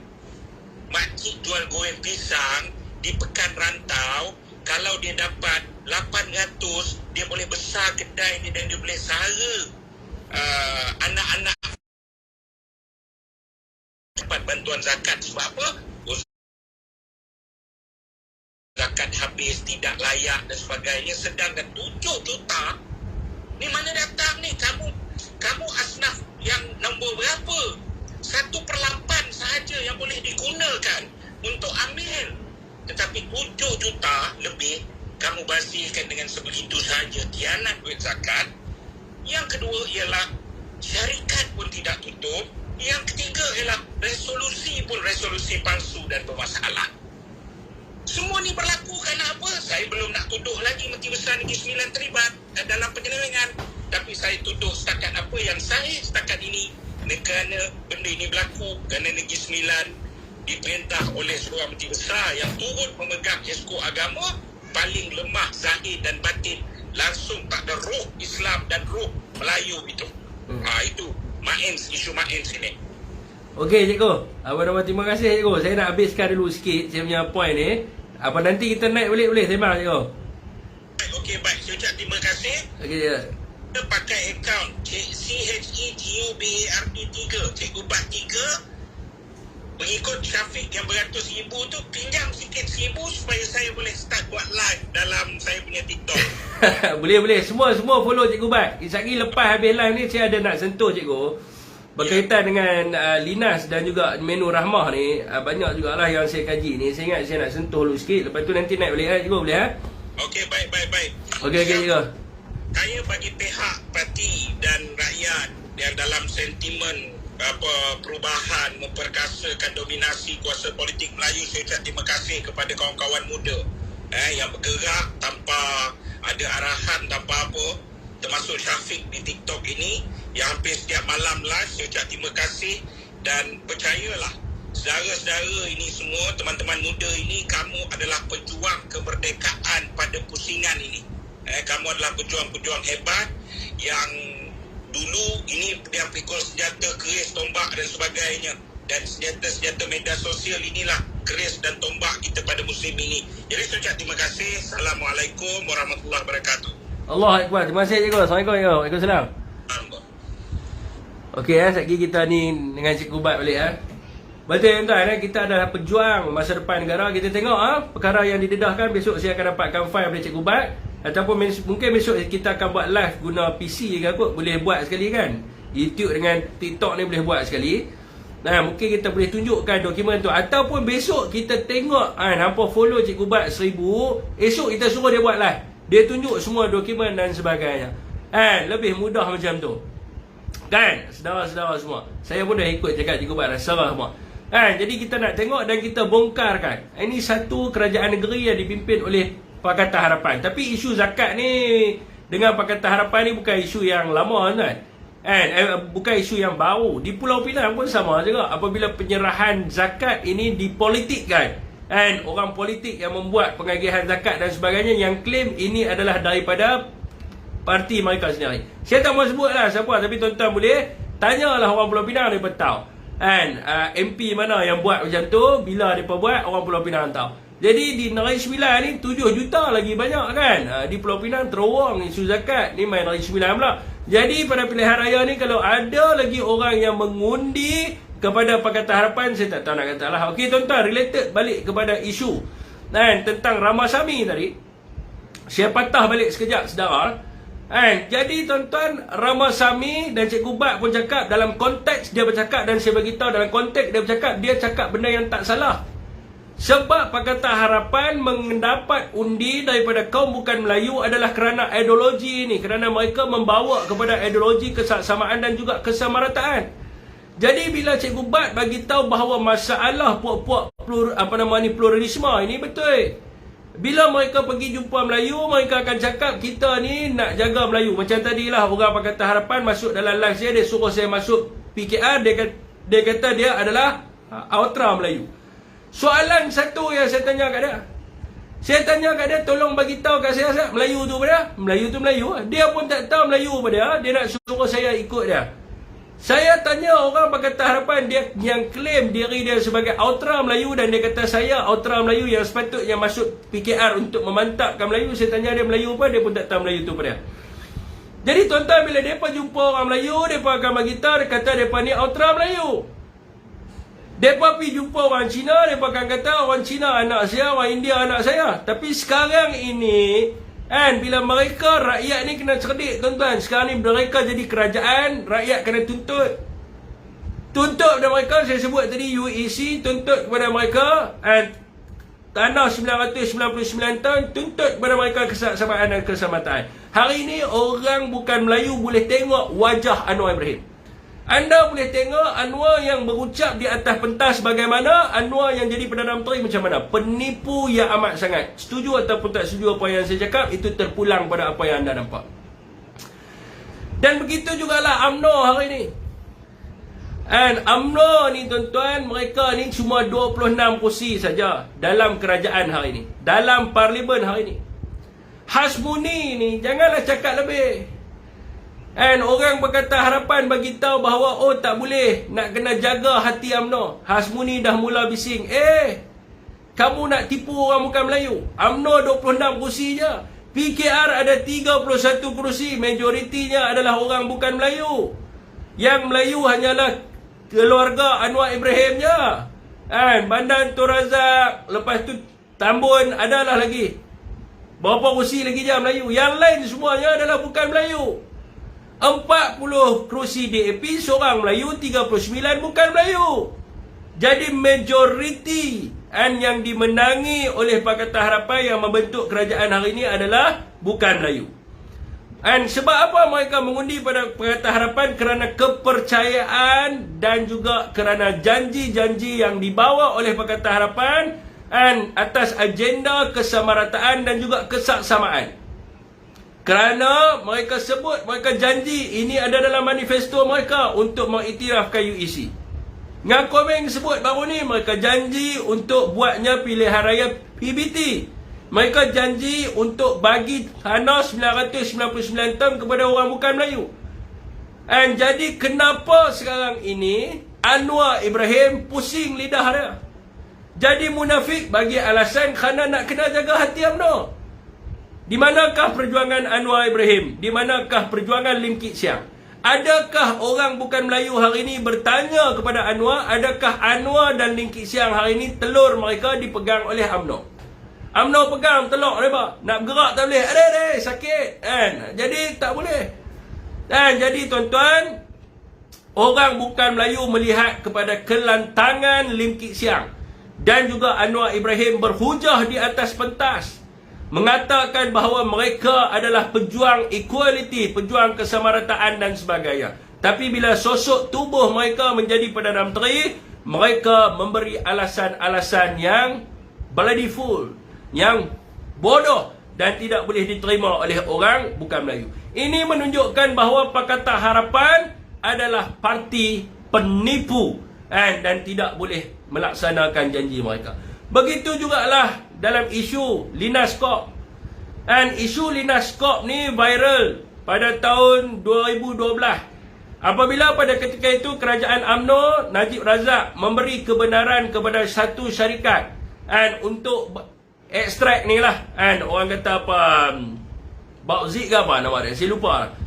Jadi memberi kebenaran kepada syarikat ni. Jadi Pakatan Harapan pada tahun 2012 melalui YB dia itulah, Fuziah Saleh. Fuziah ke siapa YB ni? Ni Pakatan Harapan, apa nama? Pakatan Harapan tu saya lupa lah, dekat mana? Kuantan. Mereka dilawan dengan Lina Skop. Dan ketika mereka menubuhkan kerajaan selepas daripada PRU ke-14, mereka kata memang mereka nak haramkan Linas ni. Memang mereka nak haramkan hilang Linas ni. Tapi masalahnya pada ketika itu adalah kerana Mahathir Mohamad. Sehinggalah menteri waktu itu Yeo Beying. Yeo Beying pada tahun 2022, bukan lama tuan-tuan, bulan 7 tahun lepas, Yeo Beying telah mengeluarkan buku. Buku yang Yeo Beying keluarkan adalah bertajuk An Unfinished Business, perkara-perkara yang belum selesai. Yang ni yang dia keluarkan. Jadi di dalam buku itu dia menyebut dan menceritakan kekecewaannya semasa zaman Mahathir pada ketika itu, sebab mereka tidak dapat mengharamkan Linas ini dan Mahathir telah pun memberi lesen untuk orang kata apa, Linas ini terus beroperasi. Dan sekiranya saudara semua melihat video-video, saya dah cek dah tadi, video-video ceramah Pakatan Harapan di Pahang, Pakatan Harapan buat janji lagi sekali. Pakatan Harapan kata kalau mereka jadi kerajaan, mereka janji untuk menutup Lina Skop. Dan mereka janji kepada rakyat, kalau rakyat bagi undi, maka mereka akan tutup kerana kilang ini telah pun mencemarkan persekitaran dan memberi kesan yang buruk kepada penduduk yang setempat, dan penduduk setempat telah menderita bertahun-tahun. Tapi nasib baiklah tuan-tuan, sebab rakyat di situ cerdik pandai. Dan rakyat di situ tidak lagi memberi kepercayaan kepada MP daripada Pakatan Harapan. Yang mana dia telah pun kecundang dalam pilihan raya dan rakyat memilih kepada Perikatan Nasional. So, penolakan rakyat itu adalah satu benda yang tepat. Sebab apa? Sebab hari ini boleh tengok Anwar ni penipu lagi sekali. Bila dia jadi Perdana Menteri, dia kata dia nak haramkan Lina Skop dan sebagainya. Sekarang ini tuan-tuan boleh tengok dalam laporan berita, mereka menyambung operasi syarikat ini. Mereka menyambung operasi syarikat ini dan membenarkan Lina Skop untuk beroperasi. Jadi saudara, ini banyak sangatlah benda-benda yang ditipu oleh Pakatan Harapan. Saya rasa rakyat di Kuantan mereka bijak dan mereka tahu memilih, dan mereka tidak rela untuk kena bohong dengan Anwar lagi. Dan dengan apa yang berlaku sekarang ini, bukti yang menunjukkan Anwar dan juga rakan-rakan mereka dalam Pakatan Harapan hanya tahu menipu sahaja. Dan mereka berjanji kepada rakyat sesuatu yang mereka tidak boleh laksanakan kepada rakyat. Dulu masa menjadi pembangkang, mereka kata mereka lah yang memperjuangkan hak rakyat. Tapi sekarang ni rakyat nampak mereka hanya bercakap sahaja, di mana propaganda dan persepsi yang mereka mainkan semasa mereka berceramah hanya tujuan untuk memanipulasi minda rakyat, agenda perbodohan rakyat semata-mata untuk mendapat undi semata-mata. Rakyat bukan Melayu dimomok-momokkan dan dibohong. Dan dikatakan sekiranya UMNO, sekiranya Bersatu, sekiranya PAS memerintah Malaysia, maka tidak akan dapat hak sama rata. Kena undi DAP, kena undi PKR untuk dapat hak sama rata. Tapi bila jadi kerajaan, penipu. Ramasamy cakap, mereka kata, suruh Ramasamy letak jawatan. Padahal Ramasamy memperjuangkan manifesto mereka. Kan? Tapi Anwar boleh nampak sendirilah pembohongan dan juga penipuan dia ni. Macam juga dalam isu Linas ni yang semua orang tahu bahawa ini adalah agenda daripada Pakatan Harapan. Okey tuan-tuan, saya nak ni sebenarnya ni ustaz apa ni macam kena Foldy. Selalu ada ni tiap malam. Okey saudara, suara kuat sikit Ni isu Rahmah. Ni ada pula ni Rahman ni kata ada baju lelaki perempuan pula Rahman kan. Suara perlahan kuat sikit lah kuat share dulu menu Rahmah. Menu Rahmah ni tuan-tuan, dia hanyalah marketing dan CSR yang menguntungkan syarikat-syarikat besar saja. Tak payah tipu lah. Saya cabak lah menteri masuklah dalam ni. Yang tadi ada seorang kata, oh dia nak masuk dalam TikTok, boleh kita tanya dia. Lah kali tak jadi masuk dalam TikTok, buat WhatsApp call. Buat apa? Masuk depan orang ramai kita nak tanya. Saya berani berhadapan dengan dia. Masuk tu ni, kita nak tanya. Saya berani berdebat dengan dia pun. Menteri ni tak ramai sangat. Takkan kita nak debat atas sebab faktor ilmiah. Ada pula orang menteri cakap apa? Oh ni bukan CSR, tak dapat potongan cukai dan sebagainya. Kita suruh pergi cari video sampai mampu tak jumpa. Menipu rakyat. Tak rasa bersalah bila melakukan penipuan. Menu Rahmah ni memang CSR, syarikat-syarikat besar je untung. Dan dia adalah marketing. Menteri pula jadi ikon kepada syarikat tu. Jadi bila menteri main sebagai marketing, menteri kerja dia hari ni adalah melancarkan menu Rahmah sebagai marketing pada syarikat ni. Lancar dekat Econsave, marketing supaya orang suruh pergi Econsave. Lancar dekat Maidin, marketing suruh pergi Maidin. Lancar dekat ni mana lepas ni, Burger King, suruh orang pergi Burger King dan sebagainya. Menteri jadi duta kepada syarikat-syarikat ni untuk marketing. Adakah menu Rahmah ni akan menyelesaikan masalah? Kalau syarikat-syarikat ni ialah bila dapat CSR, dapat tax redemption. Tax redemption, dia dapat pemotongan cukai. Sebab tu dia boleh buat. Lepas tu hari ni menteri buat keluar kenyataan. Dia kata, oh menu Rahmah boleh menyelesaikan kenaikan harga barang. Saya nak tanya. Sekali saya akan buka untuk orang Pakatan Harapan naik debat dengan saya nak tanya. Bagaimanakah menu Rahmah ni boleh menyelesaikan kenaikan harga barang sekarang ni? Bagaimana menu Rahmah ni boleh selesaikan kenaikan ni? Cerita apa kat saya Ustaz? Bagi yang logik lah sikit tuan-tuan. Saya nak bagi tahu kepada rakyat semua yang tengok dalam live ni. Termasuklah saya pun rakyat juga. Kita kena tahu. Menteri ni kena jawab. Menteri ni DP level yang last. Level kepada peniaga. Peniaga hari ni pun dah sesak tuan-tuan. Kita kena tanya. Menteri ni kena jawab. Dia kena bagi reti sikit, kena bagi cerdik nak jadi menteri ni. Apakah punca kenaikan harga barang? Kita kena tahu tuan-tuan, hari ni harga apa yang naik? Harga ayam naik, harga telur naik, harga sayur naik, harga barang asas naik. Sebab apa harga barang naik? Apa dia punya kos dia? Apakah dia punya punca yang memberi kesan kepada kenaikan harga barang ni? Ni yang kita panggil kepada rantaian bekalan. Yang dia buat ni adalah langkah sementara. Syarikat ni dapat CSR. Bila syarikat ni dapat CSR, dia dapat pelepasan cukai. Kerajaan rugi sebab dia tak boleh kutip cukai yang banyak. Jadi kita kena tengok kepada root cause dia. Root cause dia dekat mana? Apakah punca kepada kenaikan harga barang? Kenaikan harga ayam ini berpunca disebabkan apa? Ni menteri kena jawab.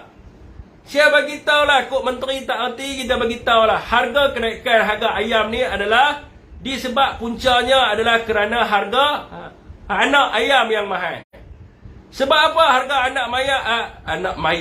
Sebab apa harga anak ayam ni mahal? Sebab hanya ada 5 syarikat saja yang dibenarkan untuk bawa mai anak ayam dekat dalam Malaysia. Dan anak ayam kita ambil ni dekat USA. Ni ada orang beritahu saya tanya. Bila USA kena bird flu, maka harga anak ayam tu naik lah kononnya. Lah ni harga anak ayam sampai RM4. RM4.5 harga anak ayam. Itu harga anak ayam baru tu yang mahal dia tu. Jadi hari ni kerajaan kena buat apa? Bukan menu rahmah. Sekarang ni hang open tender, open AP. Nak kata kerajaan nak hapuskan hotel dan sebagainya. Hapuskan AP bagi semua, siapa-siapa boleh buat mai. Kalau ada orang yang boleh dapatkan anak ayam yang sesuai dengan keadaan di Malaysia dengan harga yang murah, kita bagi syarikat tu buat masuk. Kalau dia boleh ambil dekat mana? Dia boleh ambil kat Turki ke? Dia boleh ambil kat Iraq ke? Dekat Thai ke? Mana-mana dia nak ambil, dia ambil lah dalam masa sekarang ni supaya harga anak ayam tu murah. Buka, jangan bagi pada 5 syarikat ni. Kata nak wujudkan, nak halang daripada kartel dan sebagainya. Jadi kenaikan harga ayam puncanya harga anak ayam. Saya dimaklumkan RM3.5 sampai RM4 sekok harga anak ayam. Mahal tuan-tuan. Sebab itulah harga mahal. Yang keduanya sebab apa? Harga hedak ayam. Hedak dia tu mahal. Dedak ayam hari ni cecah sampai RM150-160. Harga dedak ayam ni bergantung pada apa? Ni kita nak tengok root cause dia. Apa yang menyebabkan kenaikan harga dedak ayam? Harga dedak ayam bergantung pada harga soybean dengan corn. Harga jagung dan juga harga ni apa kacang oya ni. Inilah yang menyebabkan dia mahal. Jadi kita kena tengok, menteri kena cari. Tengok, kalau kita tengok berdasarkan harga pasaran dunia sekarang ini, harga corn dengan harga soybean sekarang ni dah turun. Kalau harga dah turun, macam mana harga dedak boleh mahal? Harga soybean dengan corn turun, macam mana harga dedak boleh mahal? Maknanya wujud monopoli. Ada pihak yang tidak mahu menurunkan harga dedak. Maka kerajaan kena hantar penguatkuasa untuk pergi cek. Macam mana hang boleh dapat untung berlebihan? Macam mana harga asas input price hang dapat murah tapi hang jual mahal? Inilah yang ditanggung oleh peladang. Bukan kerajaan tekan peladang. Saya boleh jadi menteri. Mana-mana peladang saya nak anda jual harga RM8. Tapi tak cari masalah, baik tak payah jadi menteri. Kena carilah apa masalah peladang. Harga dedak mahal. Kena cari sebab apa mahal. Kalau tak boleh reduce harga dedak, subsidi. Subsidi dedak. Apa setan berapa, nak turun dan sebagainya. Inilah kena tengok. Sebab saya tengok harga dedak di tempat luar murah 130, 120. Bila kita tanya peladang, siapa boleh jadi 500? Sebab apa boleh jadi 160, 180? Mereka kata mereka ambil by credit. Bila mereka ambil by credit, mereka dah ambil setiap bulan. Jadi syarikat charge dengan harga yang tinggi. Maka pergilah tanya syarikat, kenapa kau charge dengan harga yang tinggi? Dan long term planning. Dekat Malaysia tuan-tuan, Malaysia ni tanam apa pun subur. Kita buatlah perancangan pertanian, nak buat ladang jagung. Jagung ni 6 bulan. Menteri fikirlah dalam tempoh masa nak buat ni. Awak keluar grant. Siapa yang minat, yang boleh tanam jagung dan sebagainya, ambillah profesor ni ada banyak. Kita ada Dr. J, tiap-tiap malam duk cakap tentang pertanian. Panggil Dr. J ni, mai kementerian. Tanya dia, Dr. J, what is your apa yang anda boleh cadangkan kepada saya? Tanya Dr. J.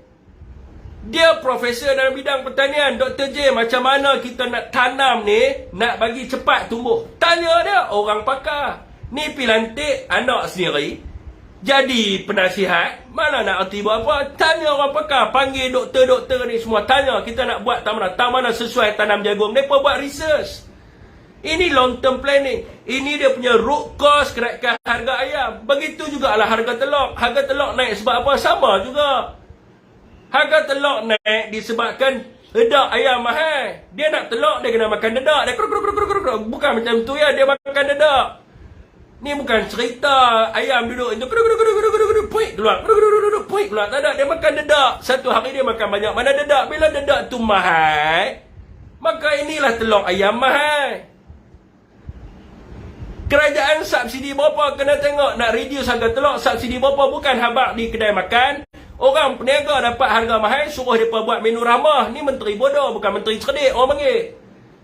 Nak suruh dan menteri sendiri bagi tahu kata rakyat terpaksa tanggung kerugian. So what is your responsible as a minister? Apa kerja yang anda buat? Dan harga ni vegetable, harga ni bendi, kacang panjang ni, sebab apa harga meningkat? Kena kaji harga sayur meningkat disebabkan harga baja meningkat. Harga baja dengan racun yang meningkat. So menteri kena kajilah apa sebab harga baja meningkat, harga racun meningkat. And harga baja meningkat disebabkan oleh, ni nak sebut dalam bahasa saintifik ni dia susah sikit tuan-tuan. Phosphate, potassium dengan natrium. And ketiga barang ni harga mahal. Inilah yang menyebabkan harga baja ni mahal. So menteri kena tengok kalau harga baja mahal, macam mana nak tolong petani ini supaya mereka dapat reducekan kos mereka. Harga baja mahal, kalau kita tengok daripada sudut index price fertilizer, and harga fertilizer telah turun. Pengeluar fertilizer terbesar di dunia ni adalah Canada dan juga China. Dulu China buat penyekatan, dia tak bagi ekspor keluar.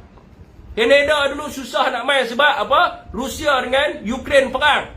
Dia nak hantar main susah. Lah ni tak ada apa dah, mereka boleh hantar dah, harga fertilizer turun. Sebab apa? Harga baja mahal. Ini yang kita tanya menteri. Menteri kena selesai benda ni lah. Sebab apa harga baja mahal? Apakah langkah yang diambil oleh kerajaan? Adakah subsidi dan sebagainya? Dan kalau kita cerita tentang harga commodity price ni tuan-tuan, kita import. Dulu harga mahal sebab apa? Yang pertama berlakunya krisis. Harga corn peringkat global meningkat. Harga baja ni meningkat peringkat global. Sekarang ni RM2 kita dah stabil. Dulu kalau kita beli setan baja, dia punya kos dia $1,500 bersamaan dengan RM7,000. Sekarang ni USD adalah RM4.30 setan baja bersamaan dengan RM6,400. Ni betul tak ni? Ni saya minta kat rakan. Saya refer dengan dia tadi, dia bagi tahu kat saya setan harga RM7,000. Betul ya? Kalau sekarang ni harga dia dah RM6,400, itu daripada sudut dia punya currency dia.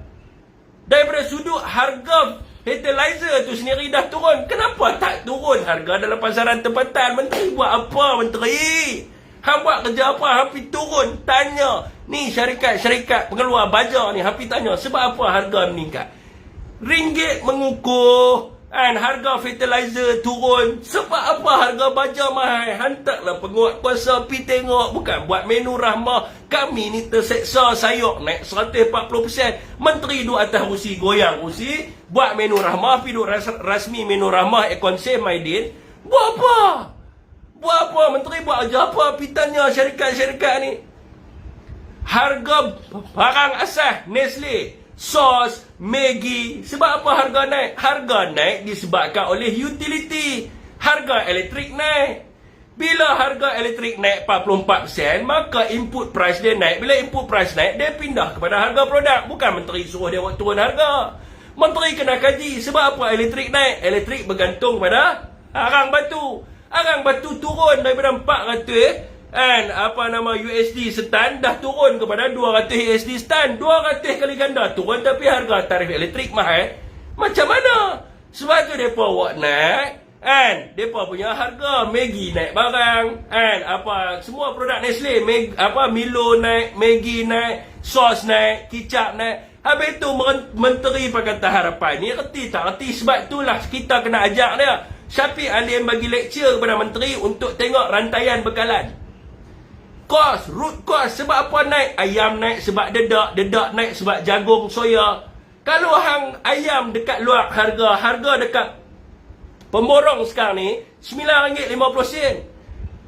Orang berniaga dapat harga ayam RM10, macam mana dia nak buat menu rahmah? Dia dapat harga ayam saja pun dah RM10 seekor. Dia nak buat menu rahmah macam mana? Oh, menteri kerja senang ya. Okey, you buat, you turunkan harga. I tak kisah macam mana pun, tapi I nak you jual RM5. Apa benda menteri? Hang kena tengoklah.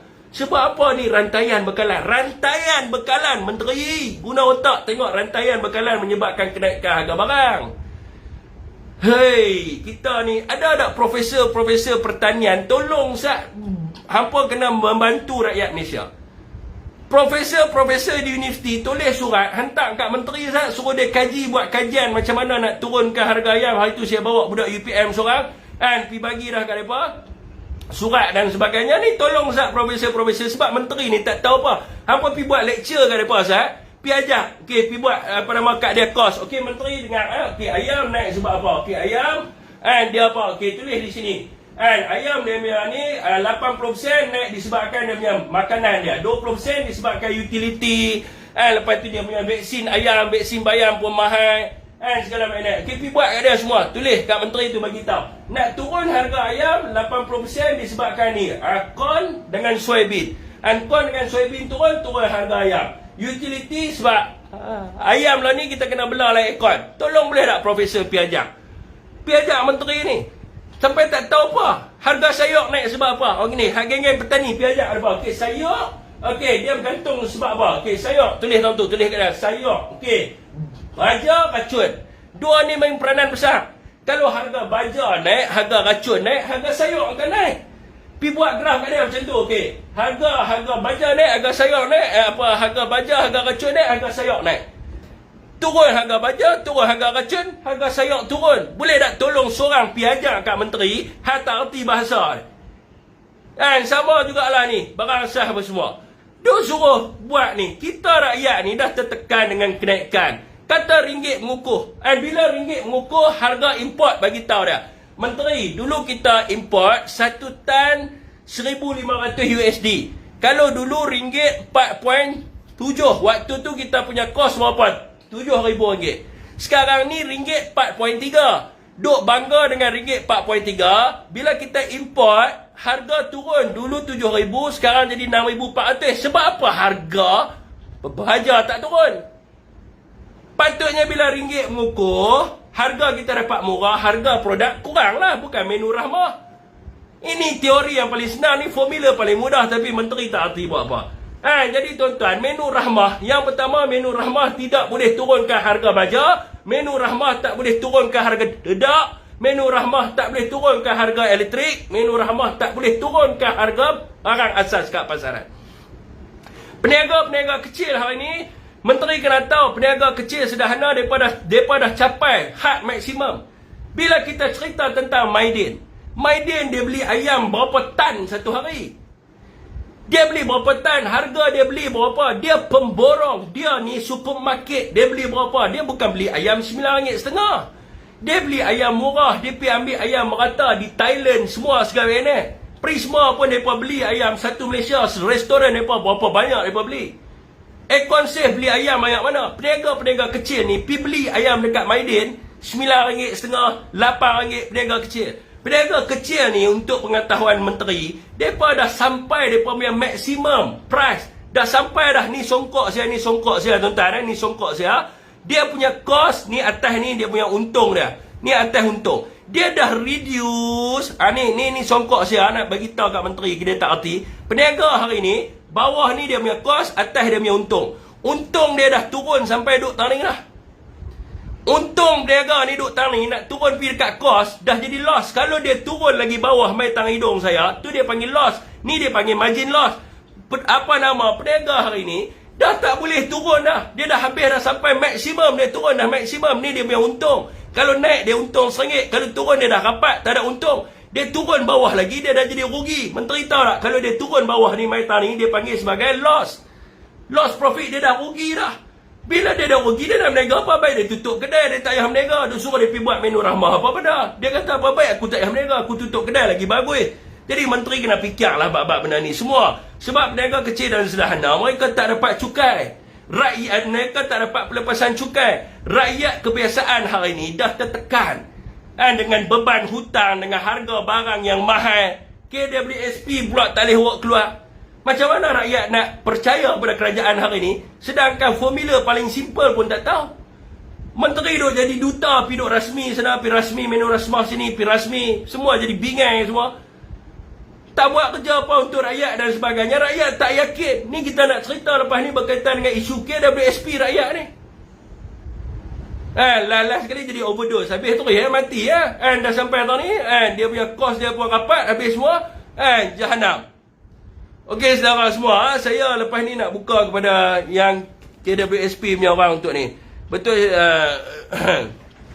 Okey tuan-tuan, saya rasa cukup dah di FB untuk malam ni. Kita dengar pula tentang isu KWSP. KWSP ni memang wajib lah kena buat keluar. Angah Rafzan. Ni adalah duit rakyat. Semalam saya buat perkiraan semalam. Saya tunjuk tak? Saya letak dekat TikTok semalam. Kat FB tak ada. Saudara semua, saya bagi tahu semalam, saya tunjuk. Kita kira. Saudara semua ada, kalau menteri tak arti kira lah kan. Kita tolong kira bagi kat mereka. Tapi saya nak kena kira lambat sikit lah sebab saya pakai laptop tuan-tuan saudara. Saya ada whiteboard tak tahu saya pergi tunjuk saya whiteboard saya pergi cari. Esok saya pergi beli satu whiteboard hamba bagi gift aku banyak sikit, esok aku pergi beli whiteboard satu nak tunjuk.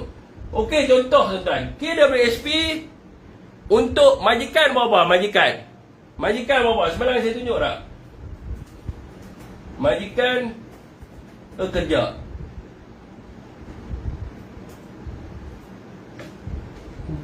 Majikan punya potongan berapa?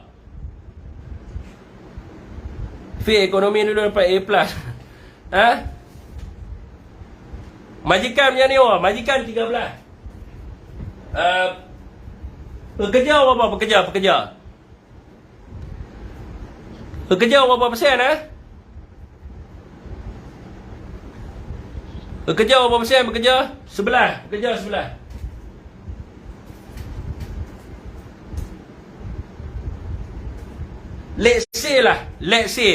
Let's say kita ambil dia punya gaji dia, majikan 13, okey. Let's say kita ambil gaji dia 2,500. Ni semua berkat bantu saya kira lah ni tuan-tuan saya kalkulator apa tak ada lah. Kita ambil lah, let's say lah pendapatan dia 2,500. So kita ambil pendapatan dia 2,500. Dia punya potongan majikan dia berapa tuan-tuan? Majikan dia ni berapa? 2,500 darab dengan 13%. Berapa? Majikan punya berapa? Majikan punya berapa dia punya tu? Dah ni saya nak ajar hamba kira ni. 325. Okey, kira 325. Semua ada tak? Semua kira. Mana tengok kerajaan hari ni bengong ke, cerdik ke, mana tengok Okey. Pekerja berapa pekerja? 11% berapa? 11%. 2,500 kali dengan 11%. Duk ada berapa? 275. Okey, kita semua kira. Saya saja tunjuk apa. Bagi kita kira semua sama. Okey. Loan rumah sebulan berapa? Loan rumah berapa? Let's say berapa kita nak ambil? Kira gaji 1,500 tu dia baru kerja. Hamba kata KWSP dia tak cukup duit. Sebab tu saya ambil 2,500, dia dah lama kerja. Loan rumah berapa? Let's say berapa? 1,000. Okey, 1,000 semua setuju ambil 1,000 kan? Okey, dia bayar sebulan 1,000. Okey, dia bayar sebulan 1,000. Kalau kata dia bayar sebulan 1,000 lah, dia punya balance dia berapa? Duk ada dalam contoh lah 30,000 boleh? 30,000. Dia dah lama aja ni, 2,500 ni. Dia dah lagi berapa 10-15 tahun nak pencen dah ni. Loan rumah dia ada berapa lagi tinggal? 30,000 boleh? Let's say lah 30,000 30,000 kita ambil. Sebagai contoh 30,000 Boleh 30,000 kita ambil. Let's say lah 30,000. Belen rumah dia duk ada 30. Okey, 30,000 kita ambil let's say lah. And so tuan-tuan, gaji dia 2,500 and dia bayar rumah, belen gaji dia 1,500 minus dengan 275 ni, 1,500 minus dengan 275, dia duk ada gaji dalam poket dia 1,225. Inilah dia nak guna untuk makan dan sebagainya. Dalam keadaan kita menghadapi konflik ekonomi, kita nak bagi orang tu boleh belanja betul. Dia ada flow dalam market. Kalau dia bayar hutang saja tak guna, kita nak ada flow. Sebab dia kenalah barang-barang dia beli ni apa kan, cukai apa semua ni, yang tidak langsung ni, yang SST semua ni kan. So kita nak ada flow dalam market, betul? Of course lah kan, kita nak bagi merancangkan ekonomi. Saya nak tanya saudara semua, saudara-saudari, saya nak tanya, ni saya tutup pula dah. Let's say KWSP bagi awak keluar 30,000 untuk dia selesaikan loan rumah tu. Dia bayar semua 30,000, bayar semua loan rumah. Okey, sekarang ni kita naikkan caruman KWSP daripada 11% tadi. Daripada 11% tadi kita naikkan pi kepada kita naikkan pi kepada 40%.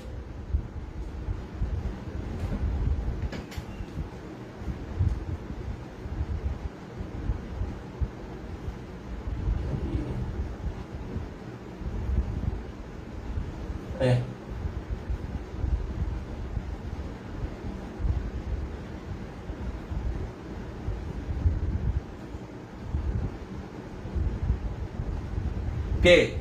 Kita naikkan kepada 20%, 40% lah. Kita naikkan kepada 20%. Daripada 11 tu, kita naikkan kepada 20%. Maknanya bulanan RM 500 betul? KWSP kena dia kena bayar 500. So 500 dia adalah untuk duit belanja.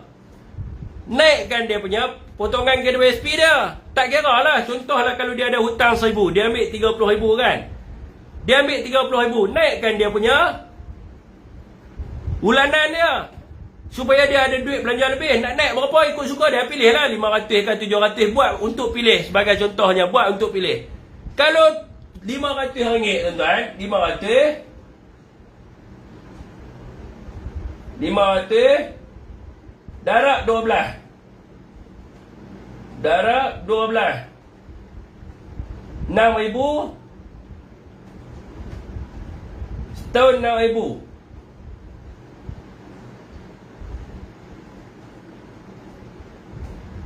Okey, setahun 6,000. So 5 tahun dia dah dapat balik dah 3,000 dia. 5 tahun dia dah dapat balik 30,000 dia, betul tak? Plus dengan majikan. Nampak tak? 5 tahun. Bukan lama mana. Dia nak pakai duit lah ni. Dia nak pakai duit lah ni. Dia nak pakai duit sebab rumah dia nak kena tarik. Buat keluar lah untuk bayar hutang. Akaun 2 dia dah tak ada dah. Sebab dia dah guna dah untuk belajar, untuk pergi umrah, untuk ni masa pandemik. Dia dah guna, tinggal akaun 1 dah. 5 tahun dia dapat balik dah duit dia. Dia dapat balik, apa masalahnya? Sebagai contoh, orang tu dekat nak bersara. Dia tinggal lagi 4 tahun. Dia nak bersara sebagai contohnya. Dah kira lah, potong lebih sikit, 4 tahun nak bersara. Apa masalah? Tapi, kalau dia dulu bayar 1,000 kat rumah, makanya dia ada 500 untuk dia belanja. Kan? Kalau KWSP pula nak bagi dividen tinggi, kerajaan kena bagi projek kepada KWSP. Bagi projek yang menguntungkan kepada KWSP. Ni, Indonesia nak buka dia punya apa? Kalimantan Utara baru. Yang Anwar pi bawa sebelah apa nama swasta punya company pi melabur kat sana buat apa? Bawa lagi LC pi melabur. Kita boleh bawa kita boleh bawa EPF kita pi melabur dekat UK dulu, dekat beratasi. Sikit punya untung kita dapat, orang EPF dapat nikmat dia. Ni Indonesia nak buka satu bandar yang baru yang nak menjadi pusat kepada Indonesia.